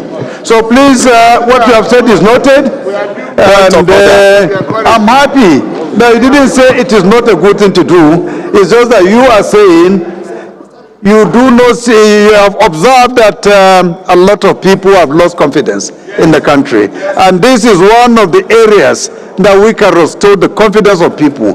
Because if you know truly you participate in election, you'll be more committed to the leadership and you hold the leaders accountable for that vote that you have given them. So thank you for the observation. It is noted. Honorable Gali, you are the last one that will consider and then we'll put the question. But make it brief, please. Right, Honorable Speaker. We can't take more. No time, Honorable please. colleagues, my name is Dr. Gali Mustafa Tijani. I represent Alabasu Gaya Imperial Constituency, Mr. Speaker. Mr. Speaker, I'm from Kano State. Mr. Speaker, I would like to thank the mover of this bill. This is one of the best and unique bill we ever had in this year. Mr. Speaker, in other climate, they have simplified the way of voting, and everybody participated by simplifying it. You can vote from your home. But I will add, at the same time, Mr. Speaker, I'm of the view that people must participate, we have to compulsorily make people to vote. In fact, we have to even add to reprimand those ones that are intentionally absconding from voting. Thank you, Mr. Speaker. Thank you very much, Dr. Gali, for your contribution. I think we need to put the question. Those in support of this motion should say aye. Those against should say nay. The ayes have it. This bill is referred to the Committee on Electoral Matters for further legislative action. The second order of the day is commencement of debate. Right Honorable Speaker, honorable members. A bill for an act to amend the Electoral Act 2002 to make it mandatory for Nigerians of maturity age to vote in all national and state elections and for related matters. Second reading.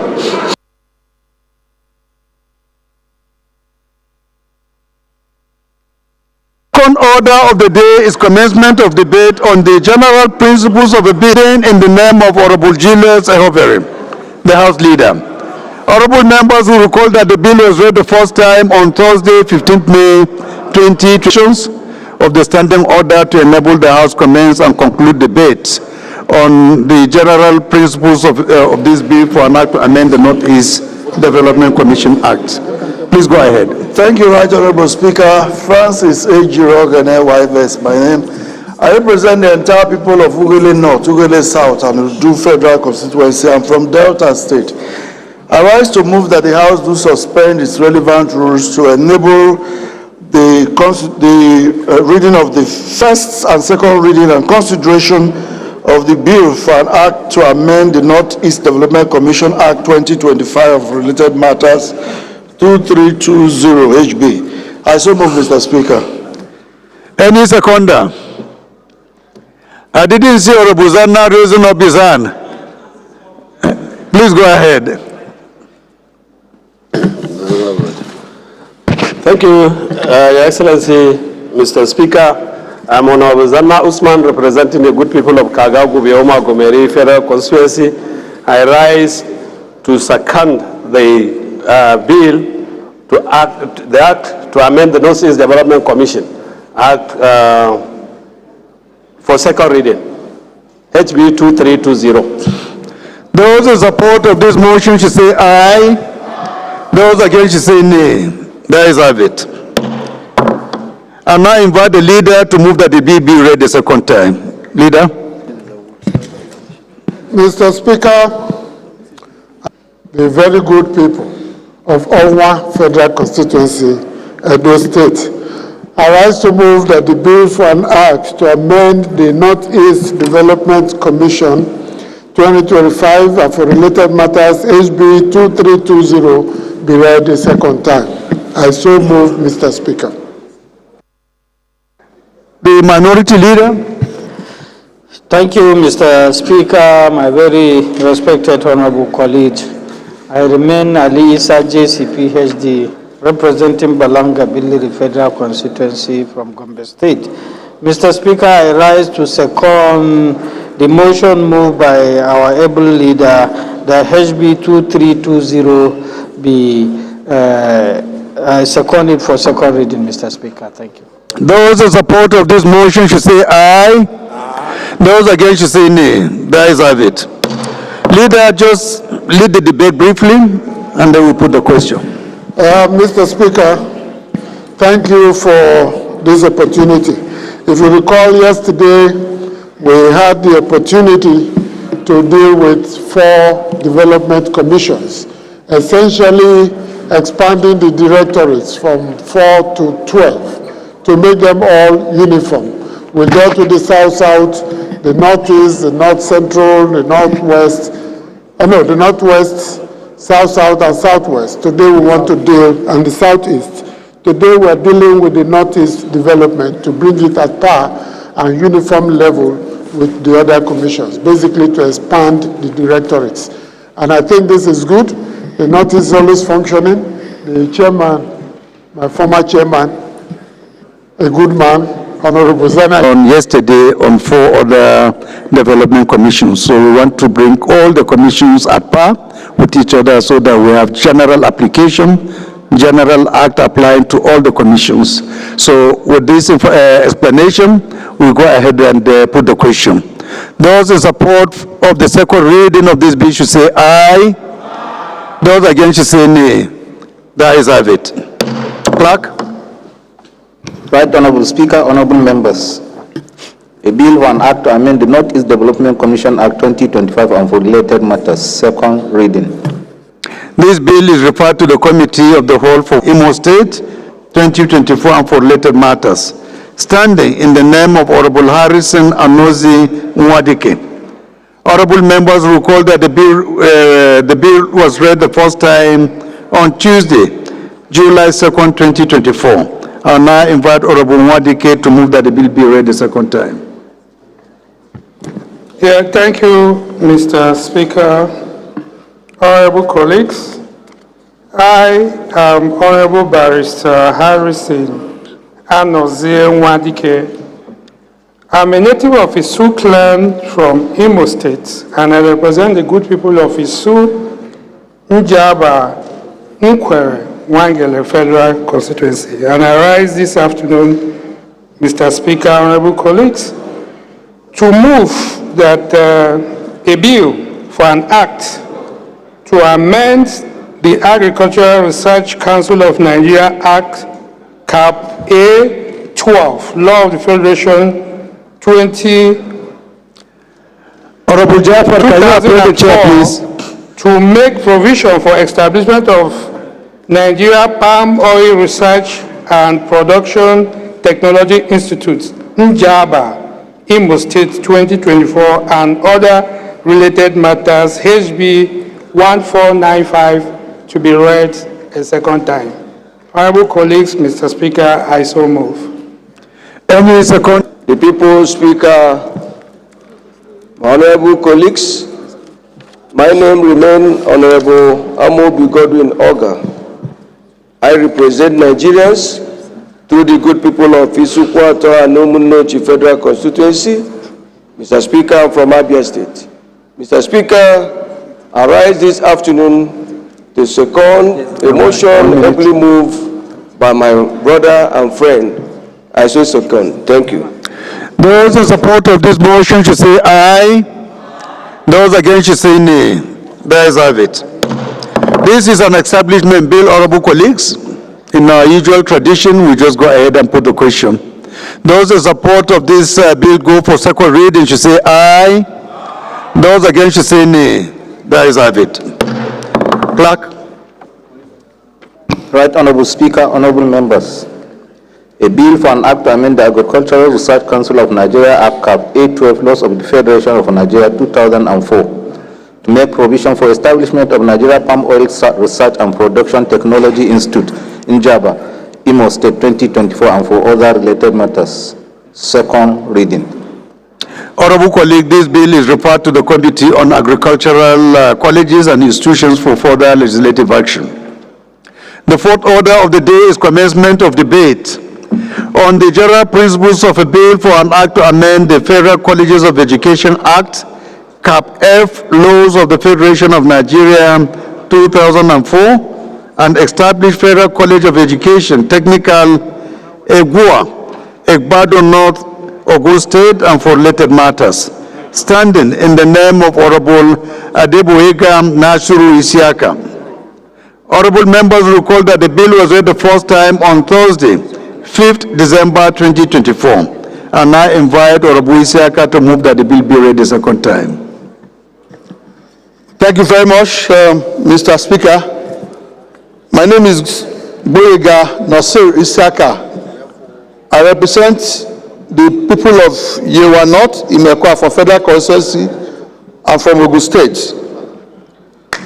I rise to move a motion that the Federal College of Education Technical, IGUA, HB 1933, then will be read for the second time. I so move, Mr. Speaker.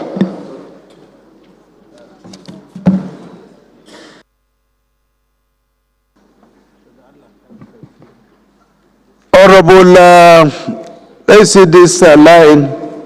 Our brand new APC member, I'm sure you want to second this, so that we can hear your voice for the first time as an APC member. Thank you, Mr. Speaker. My leaders and colleagues, Oluwole Oke is my name.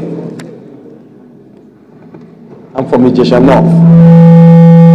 I'm a minting member of... A proud member of what? A mint. Oh, yeah, new. Minting. Yeah. Brand new member of APC. And a proud one? A proud member. Oh, just for record. APC. Komoti. Honorable Komoti, Lowry. Sir? Are you hearing your friend? You shouldn't be distracted. You should hear what he's saying. It's important you hear. He's on his way anyway, Mr. Speaker. Okay, go ahead. Thank you very much, sir. I write to second the motion ably moved by colleagues. I so second. Thank you, sir. Those in support of this motion should say aye. Those against should say nay. There is have it. It is an establishment, honorable colleagues, so with your kind permission, we'll go ahead and put the question. Those in support of this bill go for second reading, say aye. Those against should say nay. There is have it. Clerk. Right Honorable Speaker, honorable members. A bill for an act to amend the Federal Colleges of Education Act F8 laws of the Federation of Nigeria 2004 and establish the Federal College of Education Technical Egua, Egbado North, Ogun State, and for related matters. Second reading. The Committee on Federal Colleges of Education for further legislative action. The fifth order of the day is commencement of debate on the general principles of a bill for an act to amend the Labour Act, Cap L1, laws of the Federation of Nigeria. I now invite Honorable Okafor to move that the bill be read a second time. Thank you very much, the Right Honorable Speaker. Once again, my name is Chike John Okafor, PhD. I represent the group people of Ehime Mbano, Itubo Mugbe Federal Constituency. I'm from Imo State. Mr. Speaker, I rise to move a motion that a bill for an act to amend the Labour Act, Cap L1, laws of the Federation of Nigeria 2004, to increase the maternity leave period of working women to 6 months and for related matters be read for a second time. Mr. Speaker, I so move. Any seconder? Dr. Umo. Thank you, Your Excellency, the Right Honorable Speaker. My name is Dr. Patrick Umo. I represent the entire people of Ikorekpene, Senudim, Obodo-Karafiru constituency. I'm from Akwa Ibom State. I rise to support or second the motion as ably moved by my colleague and brother, Honorable Chike Okafor. I so second. Honorable Okafor, you agree with me that this bill requires a lot of explanation so that it will not be misinterpreted. So please give us a detailed justification and rationale behind this this amendment. Thank you very much, Mr. Speaker. The bill is seeking the amendment of some provisions in Section 54 of the Labour Act, Laws of the Federation of Nigeria 2004. Honorable Dr. Zainab, please can you sit down, because I will call upon you to see whether you are complying with the resolution of the House in identifying yourself. So don't go far, please. You will soon be called to introduce yourself. Thank you, Mr. Speaker.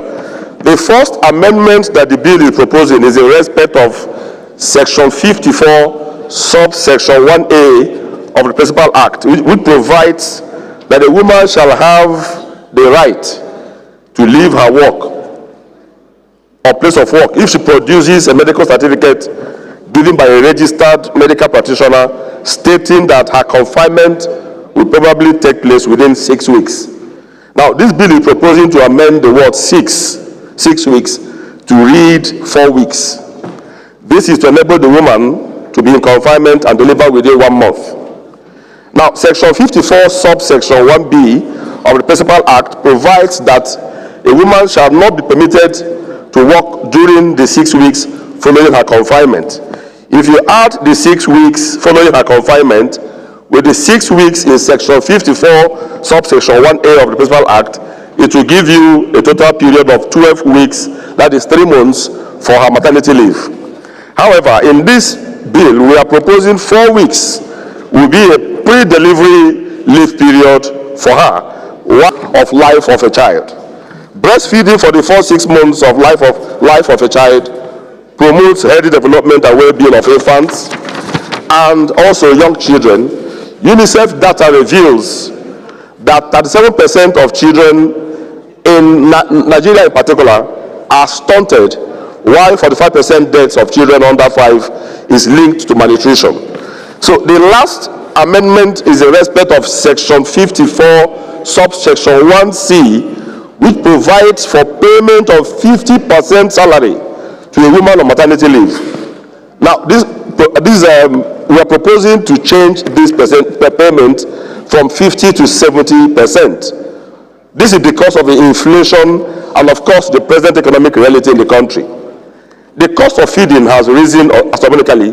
It also costs to take care of infants, especially breastfeeding children. Mr. Speaker, my colleagues, the major reason for seeking an increase in the maternity leave of the working woman from 3 months to 6 months is to enable the mother and the baby to be properly taken care of. The mother requires sufficient feeding to carry out exclusive breastfeeding for 180 days of a child. That is key in the body development. Breast milk provides the essential nutrients, including antibodies, water, immune cells, digestive enzymes, and hormones needed for optimal psychological activities in infants and children under 5. UNICEF data also reveals that 34% of babies are exclusively breastfed in the first 6 months, with only 80% of children 6 to 23 months fed the minimum acceptable diet in terms of quality and quantity. The prospect of us to reflect that in the laws of federation. So in view of the numerous benefits as I enumerated, for those of us who are fathers and who are also looking to become grandparents, I think this amendment is in the interest of our children and grandchildren, even those not yet born. Thank you, Mr. Speaker. Thank you, Doctor. My only question is this amendment is applicable to both the public and private sector employers, right? Have you examined the implication of this to a private employer paying 6 months salary to a woman on maternity, 70% salary on woman on maternity, and also looking, it's a perfect bill, it's a good one, but don't you think this can also have a negative impact on employment? People will not be aversive to taking women to work because they know a married woman will stay out of work for 6 months. Do you get what I'm saying? But I will allow members to contribute and then we put the question. It's just my own personal thought of the implications of the bill. I start with Honorable Idris Ahmed Wasi.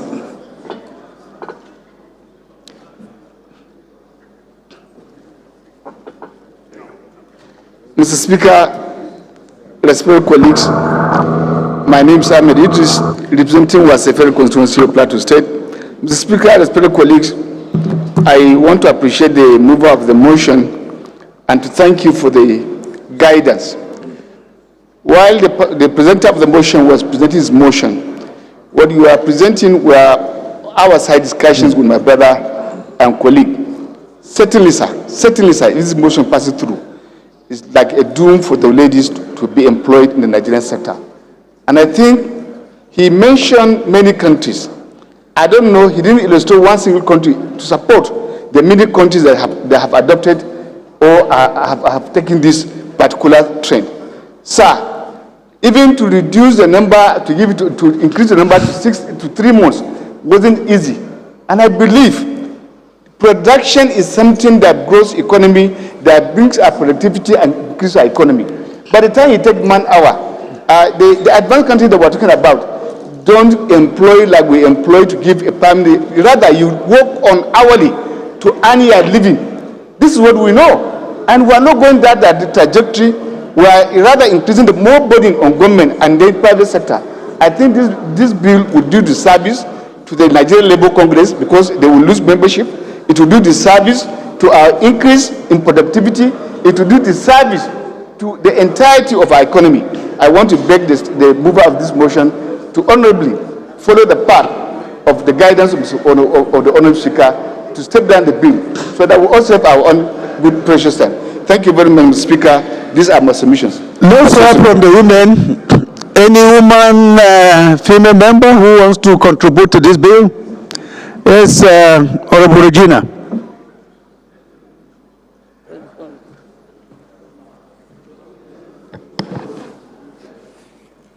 Mr. Speaker, my name is Regina Akume, representing the good people of Bokutaka constituency. Mr. Speaker, I'm from Benue State. I rise to just make comment about this bill that I think is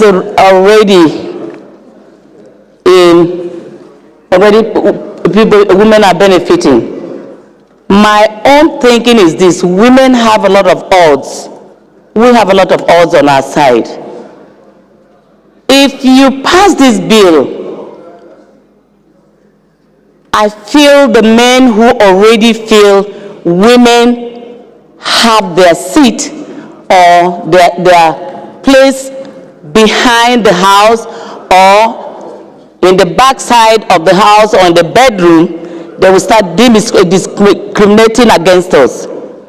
Already we are not on the good book of you men. I'm sorry to say, but this is what is obtainable. Now, if this bill goes on, people in private sector may say, once you employ a woman, when she's pregnant, she leaves the office for 6 months, and there will be nobody there. So, I want women to take a look at this.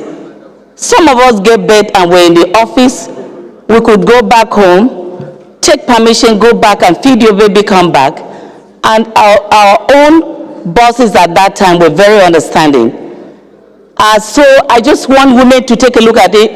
If you think this bill is favorable, I don't think it is for us, because I'm no longer going to put to bed, but you younger ones are going to put to bed, and you take a look at it closely and see what you can do about it. This is where I stand. Thank you for giving me this opportunity. Dr. Zainab Gimba.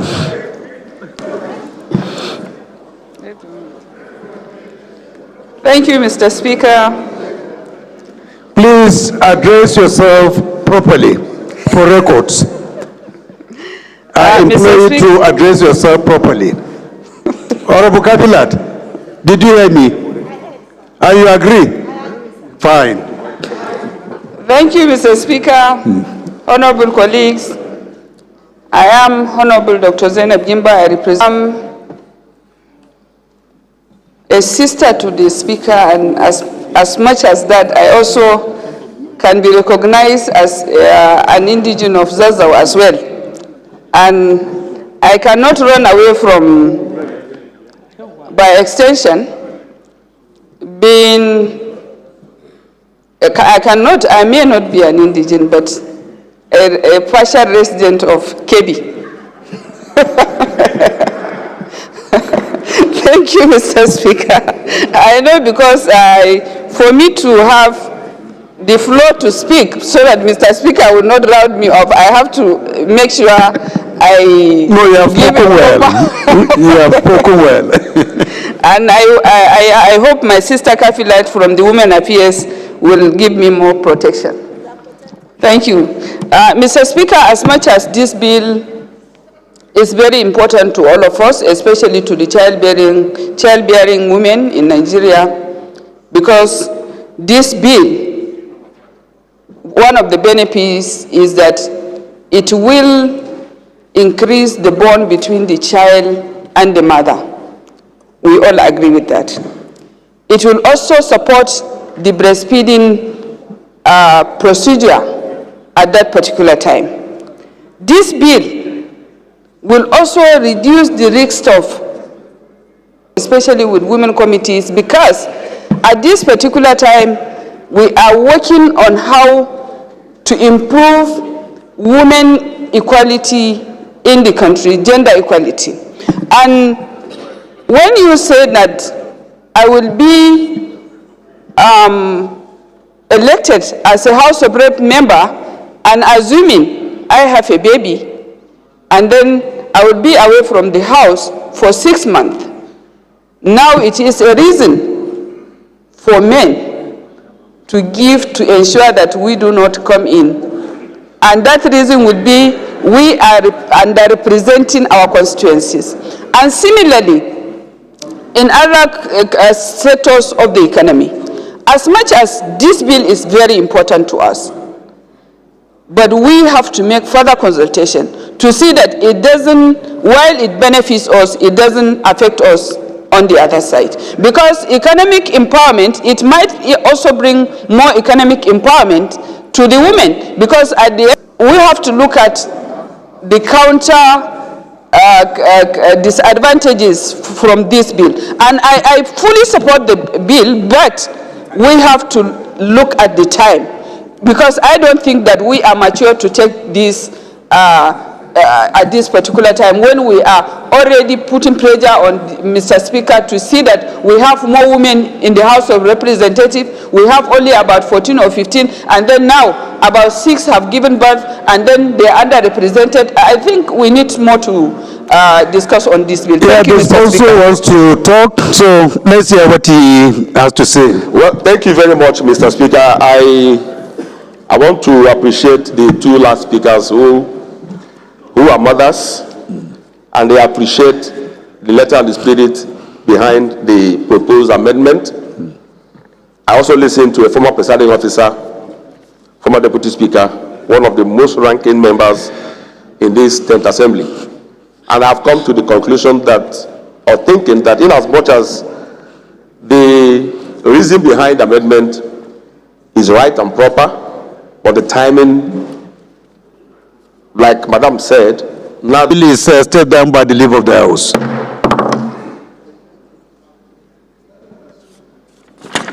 The sixth order of the day is commencement of debate on the general principles of a bill for an act to amend the Federal Character Commission Act, Cap F7, Laws of the Federation of Nigeria, 2004, to provide for strict adherence to the provisions of the Act, not giving room for waivers contrary to the provisions of the Act, and increase the penalties to correlate with current financial realities due to inflation and for related matters. Standing in the name of Honorable Victor Obuzo. Honorable members will recall that the bill was read the first time on Tuesday, 24th October 2023. I now invite Honorable Victor to move that the bill be read second time. Thank you, Mr. Speaker. Yang Zauzau, the leader of the People's House. Under Order 12, Rule 5, to move a motion that a bill for an act to amend the Federal Character Commission Act, Cap F7, Laws of the Federation of Nigeria, 2024, to provide for strict adherence to the provisions of the Act, not giving room for waivers contrary to the provisions of the Act, and increase penalties to correlate with current financial realities due to inflation and for related matters, HB 721. I so move, Mr. Speaker. Any seconder? Honorable Koko. Thank you, Mr. Chairman, Mr. Speaker, honorable colleagues. Statement. I believe a lot of members are curious as to what waivers we are talking about and where the penalties for defaults are as of today, and what we need to do to update to make them more contemporary. So please, can you give us some more detailed background about this, the purpose of this bill, please? Thank you, Mr. Speaker. First of all, honorable colleagues, I want to state that the Federal Character Commission Establishment Act 2024 was an act to establish the Federal Character Commission with the responsibility to promote, monitor, and enforce compliance with the principles of the proportional sharing of all bureaucratic, economic, media, and political posts at all levels around Chairman government. Muslim pilgrims. Is he around? No, he has gone out. So look for him. He's from Nigeria. Yeah, I repeat that the commission was extraordinary of all bureaucratic, economic, media, and political posts at all levels of government, Mr. Speaker. Mr. Speaker, this act to amend the Federal Character Commission Act and for related matters entails amendment of 4 sections. Sections 4, 13, 14, and Section 15. Mr. Speaker, the amendment of Section 4, subsection 1, paragraph H, has the inclusion to the clause which reads, to ensure that public officers shall, in the performance of their functions, adhere strictly to rules and regulations made pursuant to this Act, and the inclusion is, which shall not include issuers of waivers contrary to the provisions of this Act.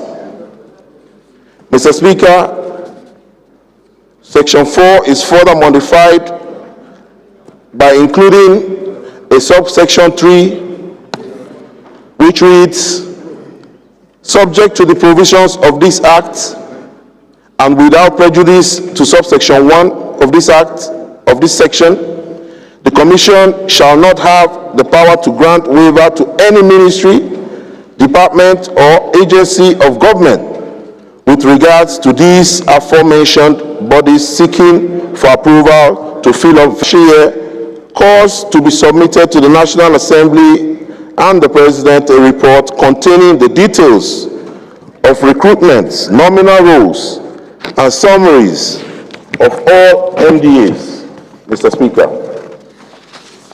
Mr. Speaker, Section 14 is amended by inserting a new paragraph. Anyone who grants a waiver or acts on the basis of a waiver granted contrary to the provisions of this Act is guilty of an offense of this Act. Mr. Speaker, finally, Section 15 is amended thus by amending subsections 1, 2, and 3 of the Principal Act as follows. Any person who commits an offense under this Section 14 of this Act is liable on conviction to a fine of 10 million naira or to imprisonment term of 5 years, or both such fine and imprisonment. 2, where an offender, employees or partners recklessly, negligently, willfully acquiesce in the commission of the offense shall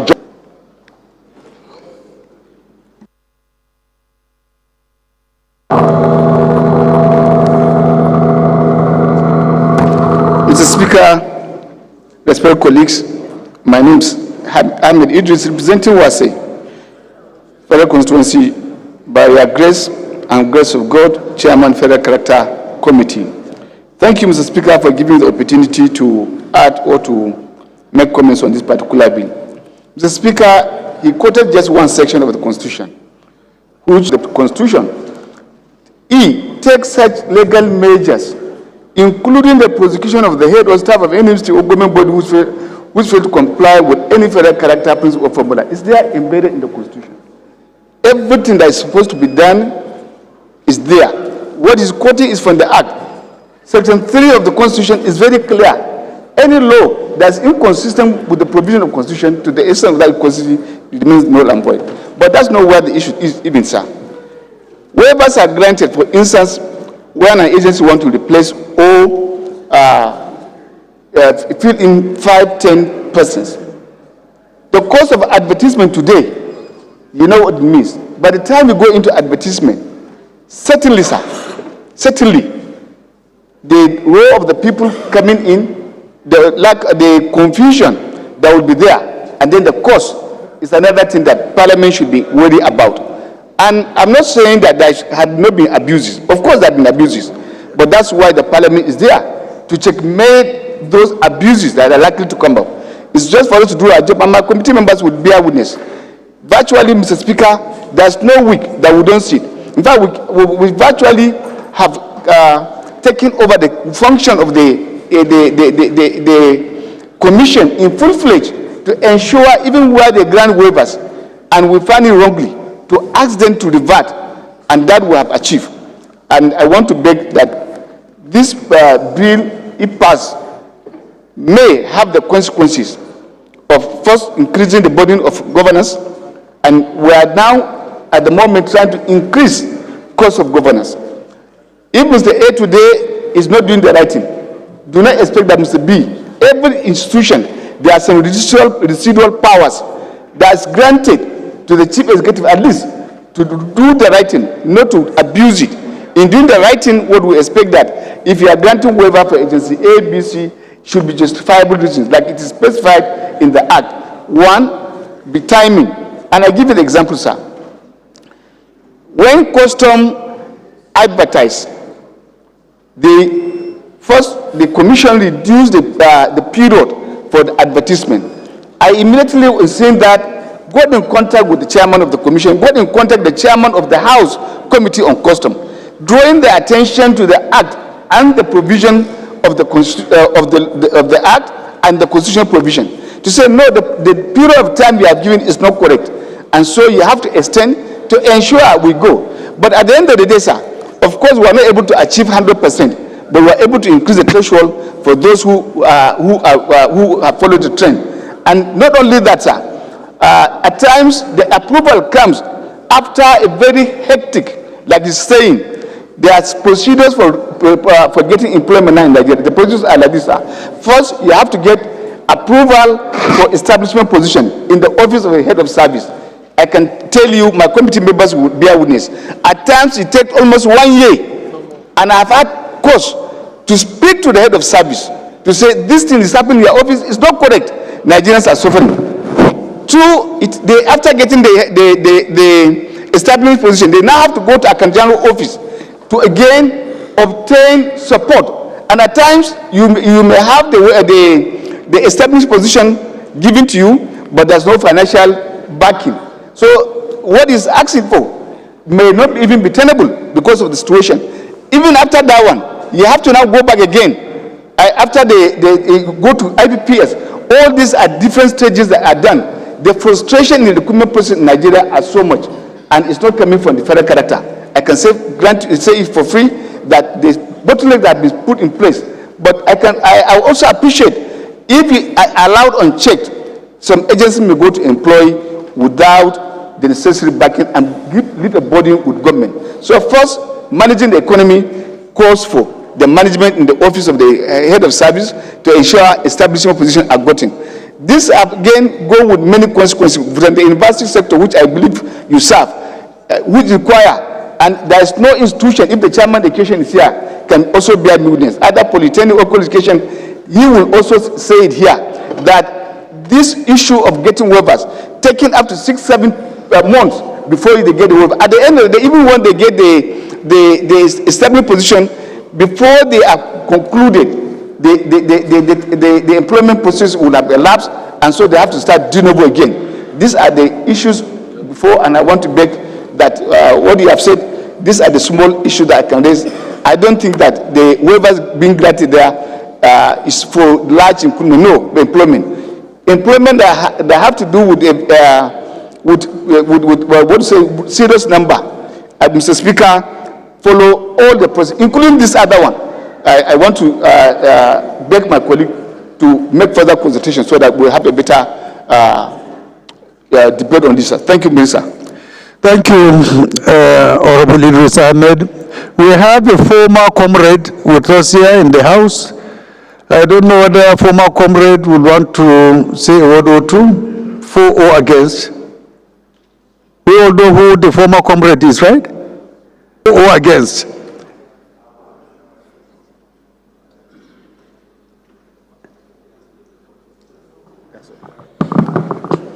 Because I know you are very familiar with the labor market. Mr. Speaker, thank you for recognizing me, albeit not very correct that I am among the category of former comrades that are here. Or you are not in the same category now with the House leader. Are you trying to disown him? Mr. Speaker, he has already agreed that he is a former comrade. Mr. Speaker, I am comrade for life. Once a comrade is always a comrade. Mr. Speaker, to be very honest, I think our highly respected immediate past Deputy Speaker of this House, who himself is known to be a very experienced comrade, has thrown much light on the issue, in contention. There is hardly anything that we need to add to what he has said, particularly as the chairman of the committee that is responsible, for that particular area. On my own part, I would like to, adopt, all that he has said, and to add that we should try as much as possible to focus on the implementation of what has already been, clearly established in law. A lot of members here have complained about recruitment processes and how, along the line, the waiver that we're talking about has been abused by individual organizations of derailing from, or deviating rather, from the provisions of the Act in the course of implementation. Whether those giving, approval or those implementing at the end of the day. Because we have seen recruitment processes where, organizations got approval for certain numbers. In the end, they do more than that. And at the end of the day, Nigerian people who follow the due process in the end might be the ones that, will not get what is, supposed to be their own rightful contribution. So I think we should focus more on implementation processes and the abuses, in the course of implementation. Thank you, Mr. Speaker. Honorable Isaka, you speak last and we put the question, okay? Please go ahead. Thank you very much, Mr. Speaker, honorable colleagues. Akinla Diabiodun Isaac is my name, representing your South Ikpoka Federal Constituency. Mr. Speaker, I'm from Ogun State. Mr. Speaker, also it will be interesting to know that I was also a former commissioner at the Federal Character Commission. The issue of waiver, Mr. Speaker, honorable colleagues, what's the waiver? A waiver is authority not to advertise. It is compulsory that all the agencies must advertise for vacant positions. But because of sometimes agency want to recruit limited numbers, 5, 6, 7, 8, 9, 10. And you cannot expect such an agency to go and put publications in the newspaper and start organizing interviews. The cost of those interviews, the cost of that exercise is even more than cost of the recruitment they want to do. At the Federal Character Commission, sir, honorable colleagues, there's always a committee that look into the credibility of whether to give waiver or not to give waiver. As Mr. Chairman said, this is purely an administrative duty of the commission, which does not need us to amend the act that established Federal Character Commission at all. I want the mover of the motion to, if possible, to step down and also make a further consultation, Mr. Speaker. Thank you very much, sir. Thank you, Honorable Victor. Over to you. Thank you, Mr. Speaker. Thank you, honorable colleagues, chairman of the country, are well known to honorable members. In the Federal Government Public Service Rules, Section 4, it was, that is where you have a waiver coming up, which my colleagues have also pointed out, where you have special skills, needs, or there is maybe a sudden death issue, those kind of situations that require recruitment of just 2 or 3, 4 people, not a situation where you are recruiting in mass. Mr. Speaker, in 2023, you Honorable Victor, we don't have time. You can see the time. Please, let us hear your position. You want us to put the question or you want to step it down for further consultation? Mr. Speaker, I would step it down for some further consultation and amendment of some clauses. Okay. I'll do that. Thank you. Thank you, Mr. So, honorable colleague, this bill is stepped down by the leave of the House.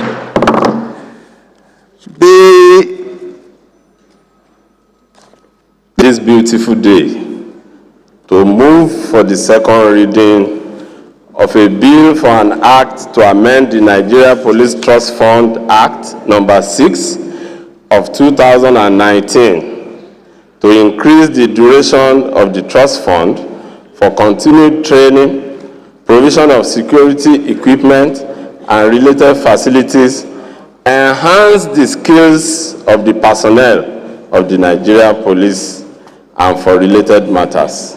Mr. Speaker, sir, I so move. Thank you, sir. Any seconder, honorable colleagues? Honorable Anka. Thank you. Honorable Speaker, my esteemed colleagues. My name is Honorable Isa Muhammad Anka.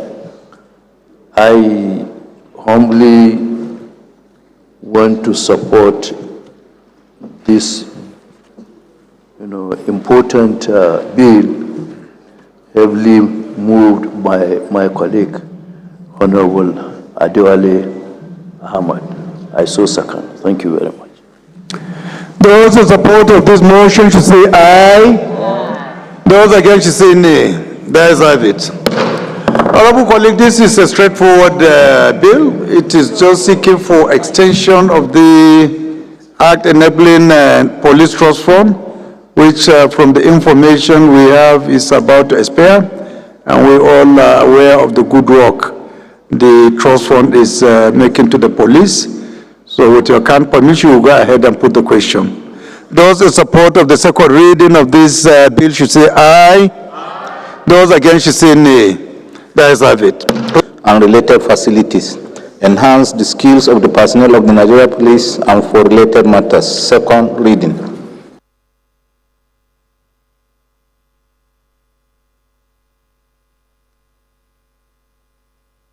This appears for further legislative action.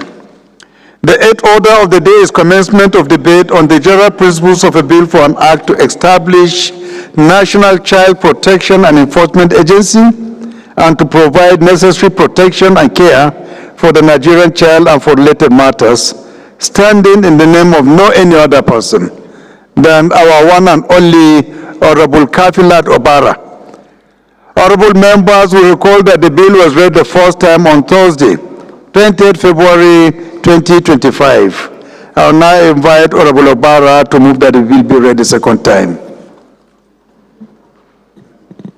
Thank you, Your Excellency, Mr. Speaker, respected colleagues. My name is Kafilat Ogbara. I represent Koshofe Federal Constituency. I'm from Lagos State, the Center of Excellence. I rise this afternoon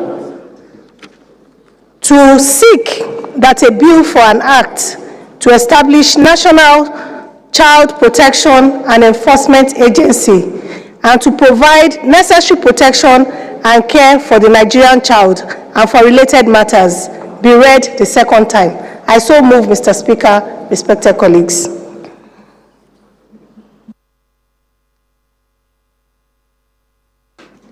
Any seconder? My dear Honorable. Yes, you. Thank you, Your Excellency, Right Honorable Speaker, distinguished honorable colleagues. I remain Fato Bolishola. I represent the entire people of Ado Ekiti, Irepo fellow Federal Constituency, and from Ekiti State. I rise this afternoon to support the motion for the second reading of this bill as moved by my honorable colleagues, Honorable Kafila Tokbara. I so second. Thank you, sir.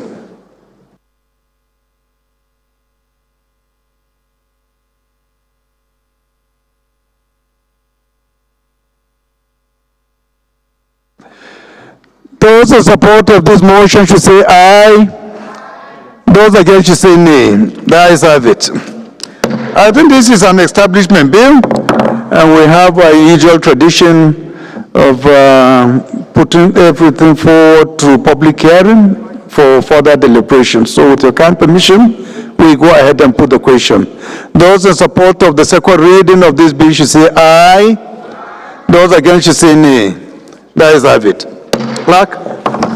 Right Honorable Speaker, honorable members, a bill for an act to establish National Child Protection and Enforcement Agency and provide necessary protection and care for the Nigerian child and for related matters. Second reading.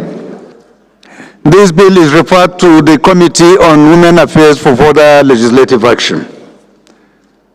DS? DS?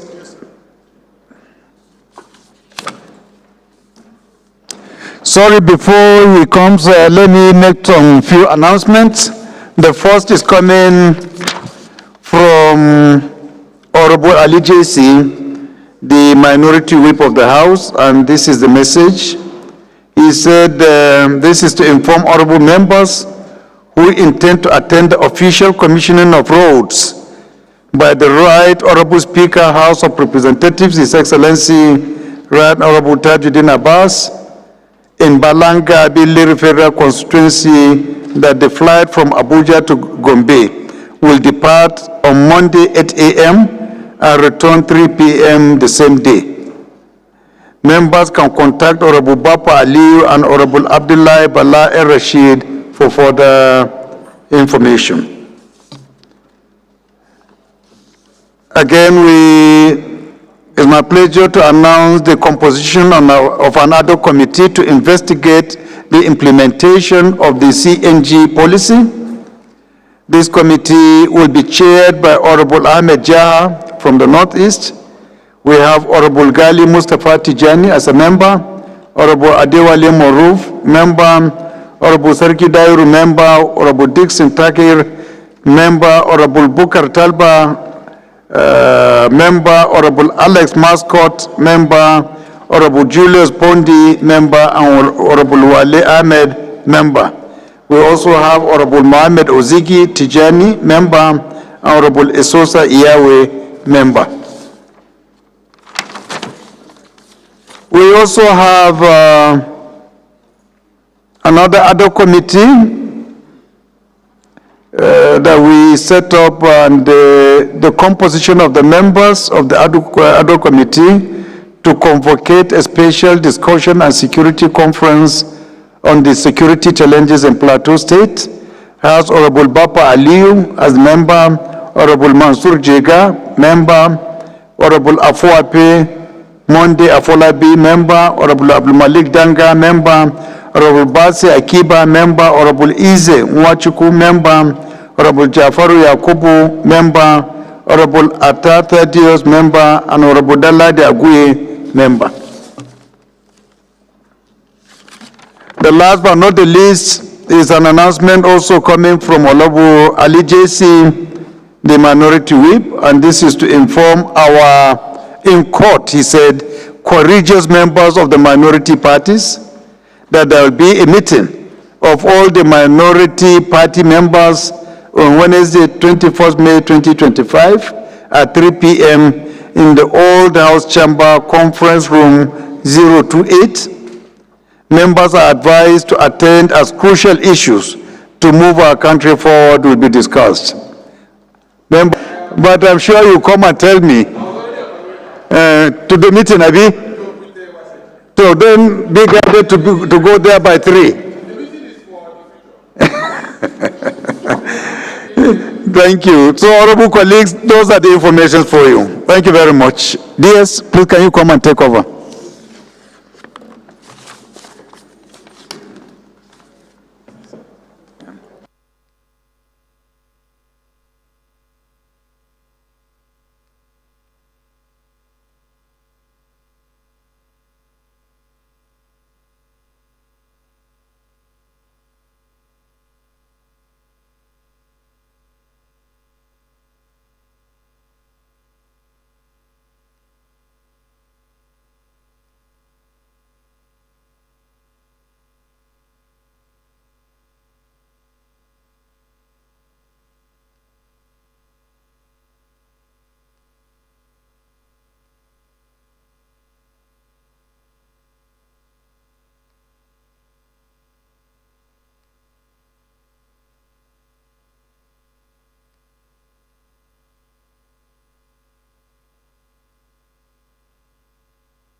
Honorable colleagues, the ninth order of the day is a motion on gruesome murder of Ms. Oyeronke Blessing Otula Atidosaki, Abuja FCT, standing in the name of Honorable Tajuddin Karim Abisudun. Honorable Abisudun is invited to move the motion. Considering our time, just a few paragraphs and then the prayers, if you don't mind. Thank you very much, my boss, the Speaker. I am the Honorable Karim Tajuddin Abisodu. Honorable Speaker, I represent the people of Shaki West, Shaki East, and Atisbo Federal Constituency of the Peseta State, Oyo. Honorable Speaker, may I rise to move a motion on urgent need for the Nigerian Police Force to provide a progress report on the investigation of the gruesome murder of one Ms. Oyeronke Blessing Otula at Idu Seriki, Federal Capital Territory. Honorable Speaker, I so move. Thank you. Since it's a motion on notice, you just go ahead with the motion. It doesn't need to be seconded. Thank you very much. We will second after you read. Thank you very much. This House note that the right of life is a fundamental and inalienable right guaranteed under Section 33, subsection 1 of the Constitution of the Federal Republic of Nigeria, 1999, as amended, which provides that every person has a right to life and no one shall be intentionally deprived of such. The House further notes with grave concern that increasing and frequent unlawful killing across the country, many of which remain unresolved, thereby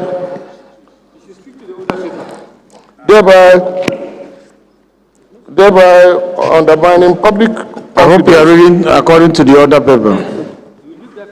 Please.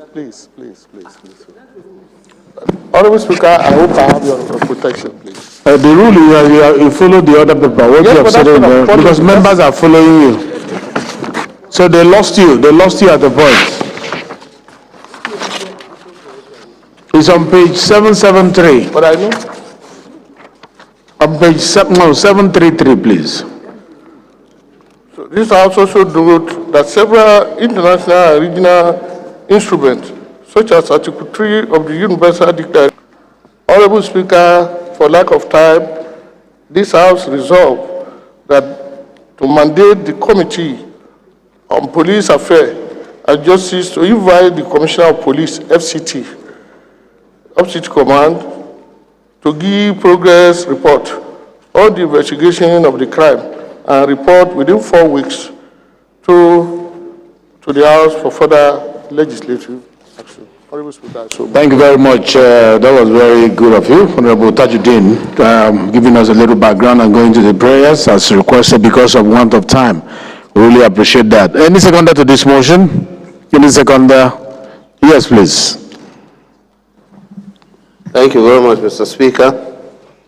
I remain Honorable Mahmoud Abdullahi. I represent Aguila Federal Constituency. Mr. Speaker, I'm from Niger State. I rise to second this motion as ably moved by my colleague. Thank you very much. Thank you. Those in support of this motion say aye. Those against say nay. The ayes have it.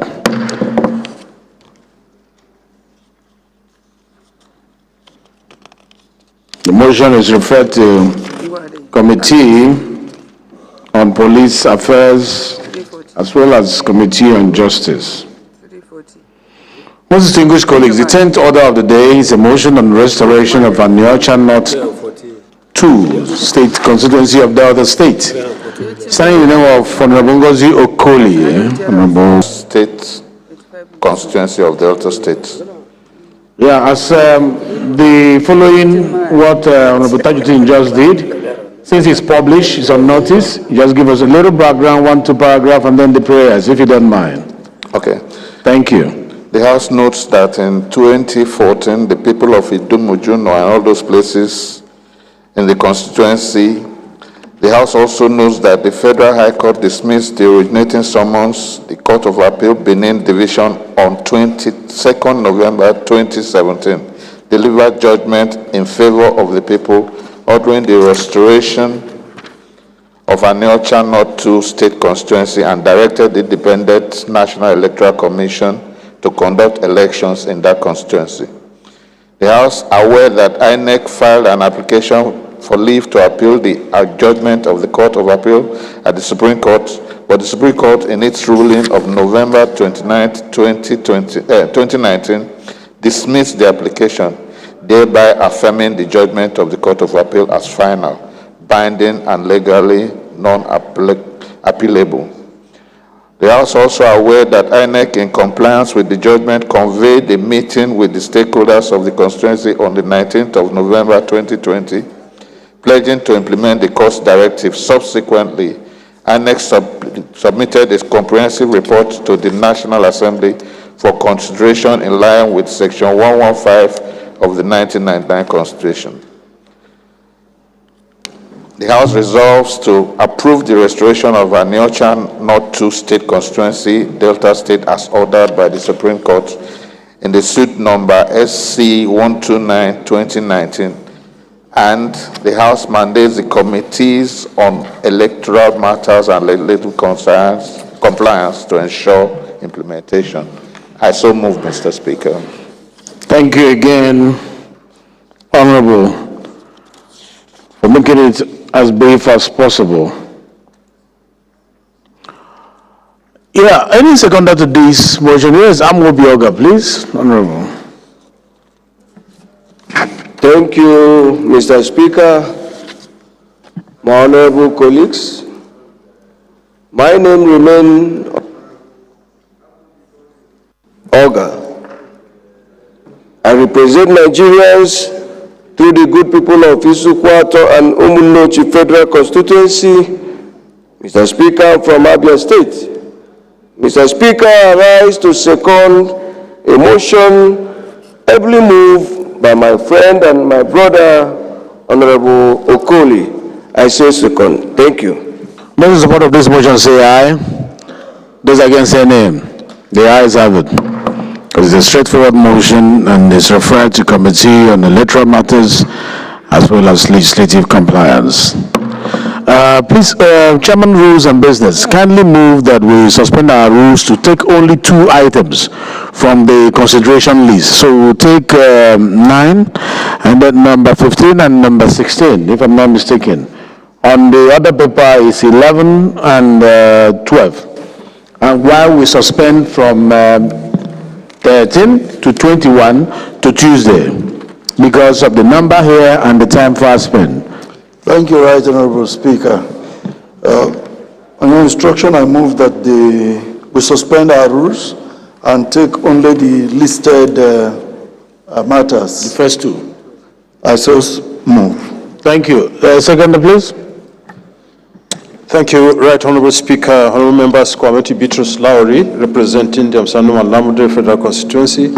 I second has Trust Fund, total sum of 124,289,057,866 naira, only out of which 1,206,310,618 naira 16 kobo is for personnel costs, while 24,445,014,506 naira only is for overhead expenditure, and 98,637,732,741 naira 64 kobo only is for capital expenditure. Honorable members will recall that this report was laid on Thursday, 15th May 2025. Honorable Maki Abubakar Eleman will move for its consideration. Just in 1 minute, move. Thank you, Right Honorable Speaker, my honorable colleagues. I remain Abubakar Maki Eleman. I'm from Jigawa State. I represent Madam Dorukauga Mafia constituency. Mr. Speaker, I rise to draw the attention of the Speaker and Right Honorable colleagues that this report should be considered. Thank you, Mr. Speaker. 20 seconds. Yes, please. Thank you very much, Right Honorable Speaker. Karim Tajuddin Abisodu. I represent the people of Shaki West, Shaki East, and Atisbo Federal Constituency. Honorable Speaker, I'm from Oyo State. I rise to second the motion that the report be considered for second. In the Committee of Supply. Thank you very much. Thank you. Those in support of this motion say aye. Those against say nay. The ayes have it.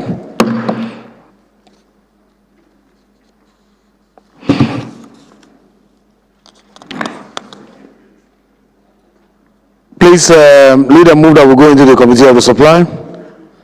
And we'll handle that, come in and do one of the Committee of the Whole, and then we're done for today. Thank you very much, Mr. Speaker.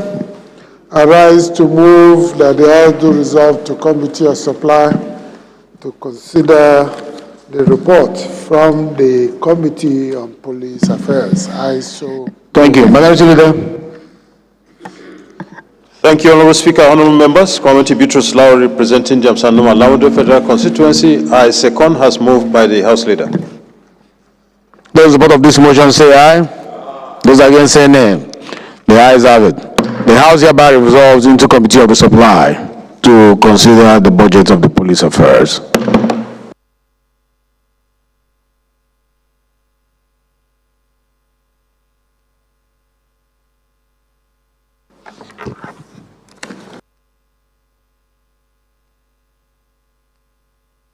The question is that the recommendations of the committee on this budget be made part of this bill. Recommendation 1, recommendation 1, recommendation 2, recommendation 3, the conclusion.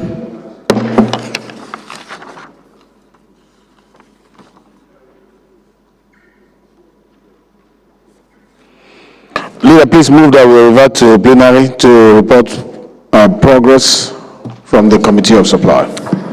Thank you, the great chairman. I rise to move that we result to plenary. Dr. Awola Abdugolebe, standing for the minorities today. I do support as been proposed by the House Leader. Thank you. Those in support of this motion say aye. Those against say nay. The ayes have it. The House hereby resolved to plenary to consider a report from the Committee of Supply.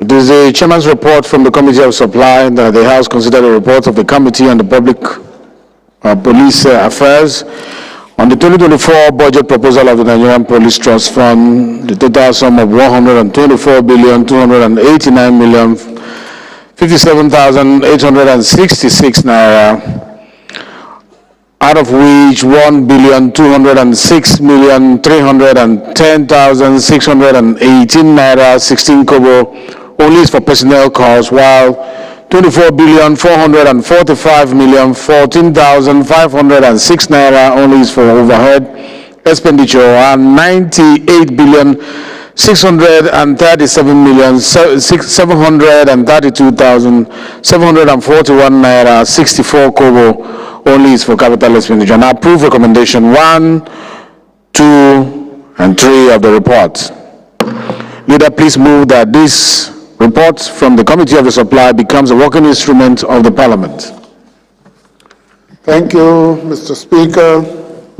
Professor Julius Ihonvere, Owan Federal Constituency, Edo State.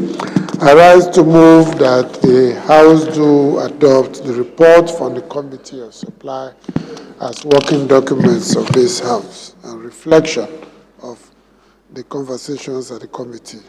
I so move. Thank you very much. Minority? Thank you, Mr. Chairman. Dr. Awolo Abdugolabe, representing the good people of Katagum Federal Constituency. I rise to support as being mentioned by the leader of the House for the House to adopt this report on this committee on the police issue. Thank you. Those in support of this motion say aye. Those against say nay. The ayes have it. The report from the Committee of Supply hereby becomes a working instrument of the Parliament and is hereby adopted. The last item for us today is Thank you very much, Mr. Speaker. I rise to move that the House do consider a bill for an act to amend the Northeast Development Commission Act 2025 and for related matters HB 2320 to be considered by the Committee of the Whole. Thank you very much. Minority, second. Thank you, Mr. Chair. Dr. Awolo Abdugolabe, representing the good people of Katagum Federal Constituency. I rise to support and the motion being moved by the House Leader. Thank you. Those in support of this motion say aye. Those against say nay. The ayes have it. Leader, please move that we resolve into Committee of the Whole to consider this report. Thank you very much, the Speaker. I rise to move that the House do resolve to Committee of the Whole to consider the bill for the Northeast Development Commission. Yes, the bill, yes. Thank you very much. Minority Leader, please. Thank you, Mr. Chair. I do second that the House move to Committee on the Whole to consider these bills. Thank you very much. Those in support of this motion say aye. Those against say nay. The ayes have it. The House hereby resolving to Committee of the Whole to consider this bill.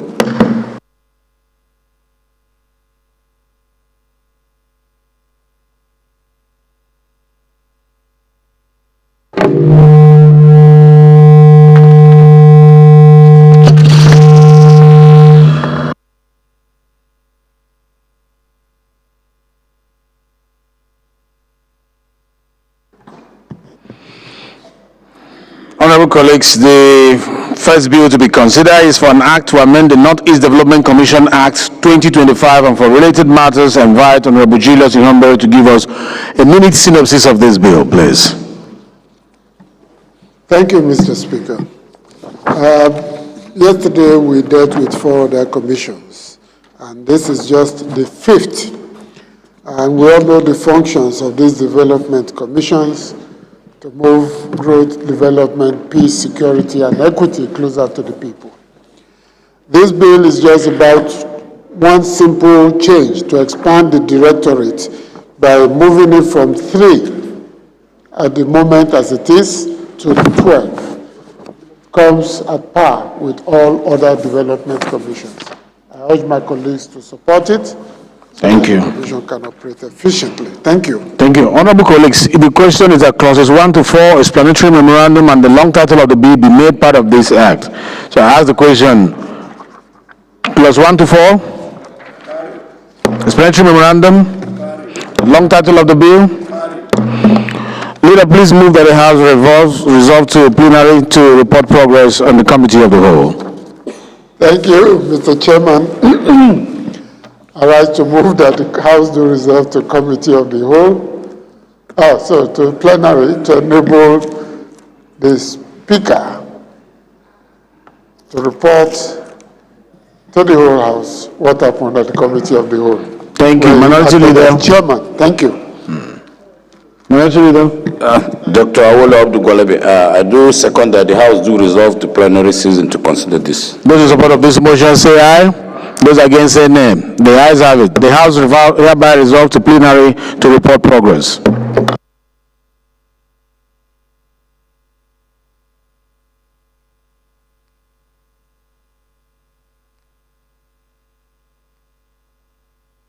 Most respected colleagues, it is the chairman's report from the Committee of the Whole that the Committee of the Whole considered a report on the bill for an act to amend Northeast Development Commission Act 2025 and for related matters.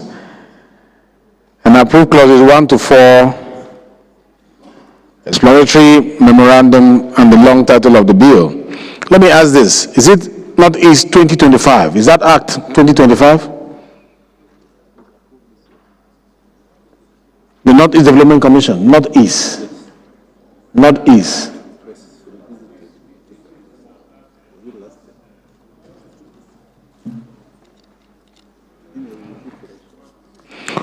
I will ask that the clerk at the table amend the year of this bill because it's an amendment, okay, of the Northeast Development Commission. So approved clauses 1 to 4, explanatory memorandum, and the long title of the bill. Leader, please move that the House do adopt the report of the Committee of the Whole as a working instrument of the Parliament. Thank you, Mr. Speaker. I rise to move that the House do adopt the report of the Committee of the Whole on the Northeast Development Commission as very clearly enunciated by the Speaker, then acting as Chairman. I so move. Thank you. Minority Leader. Thank you, Speaker.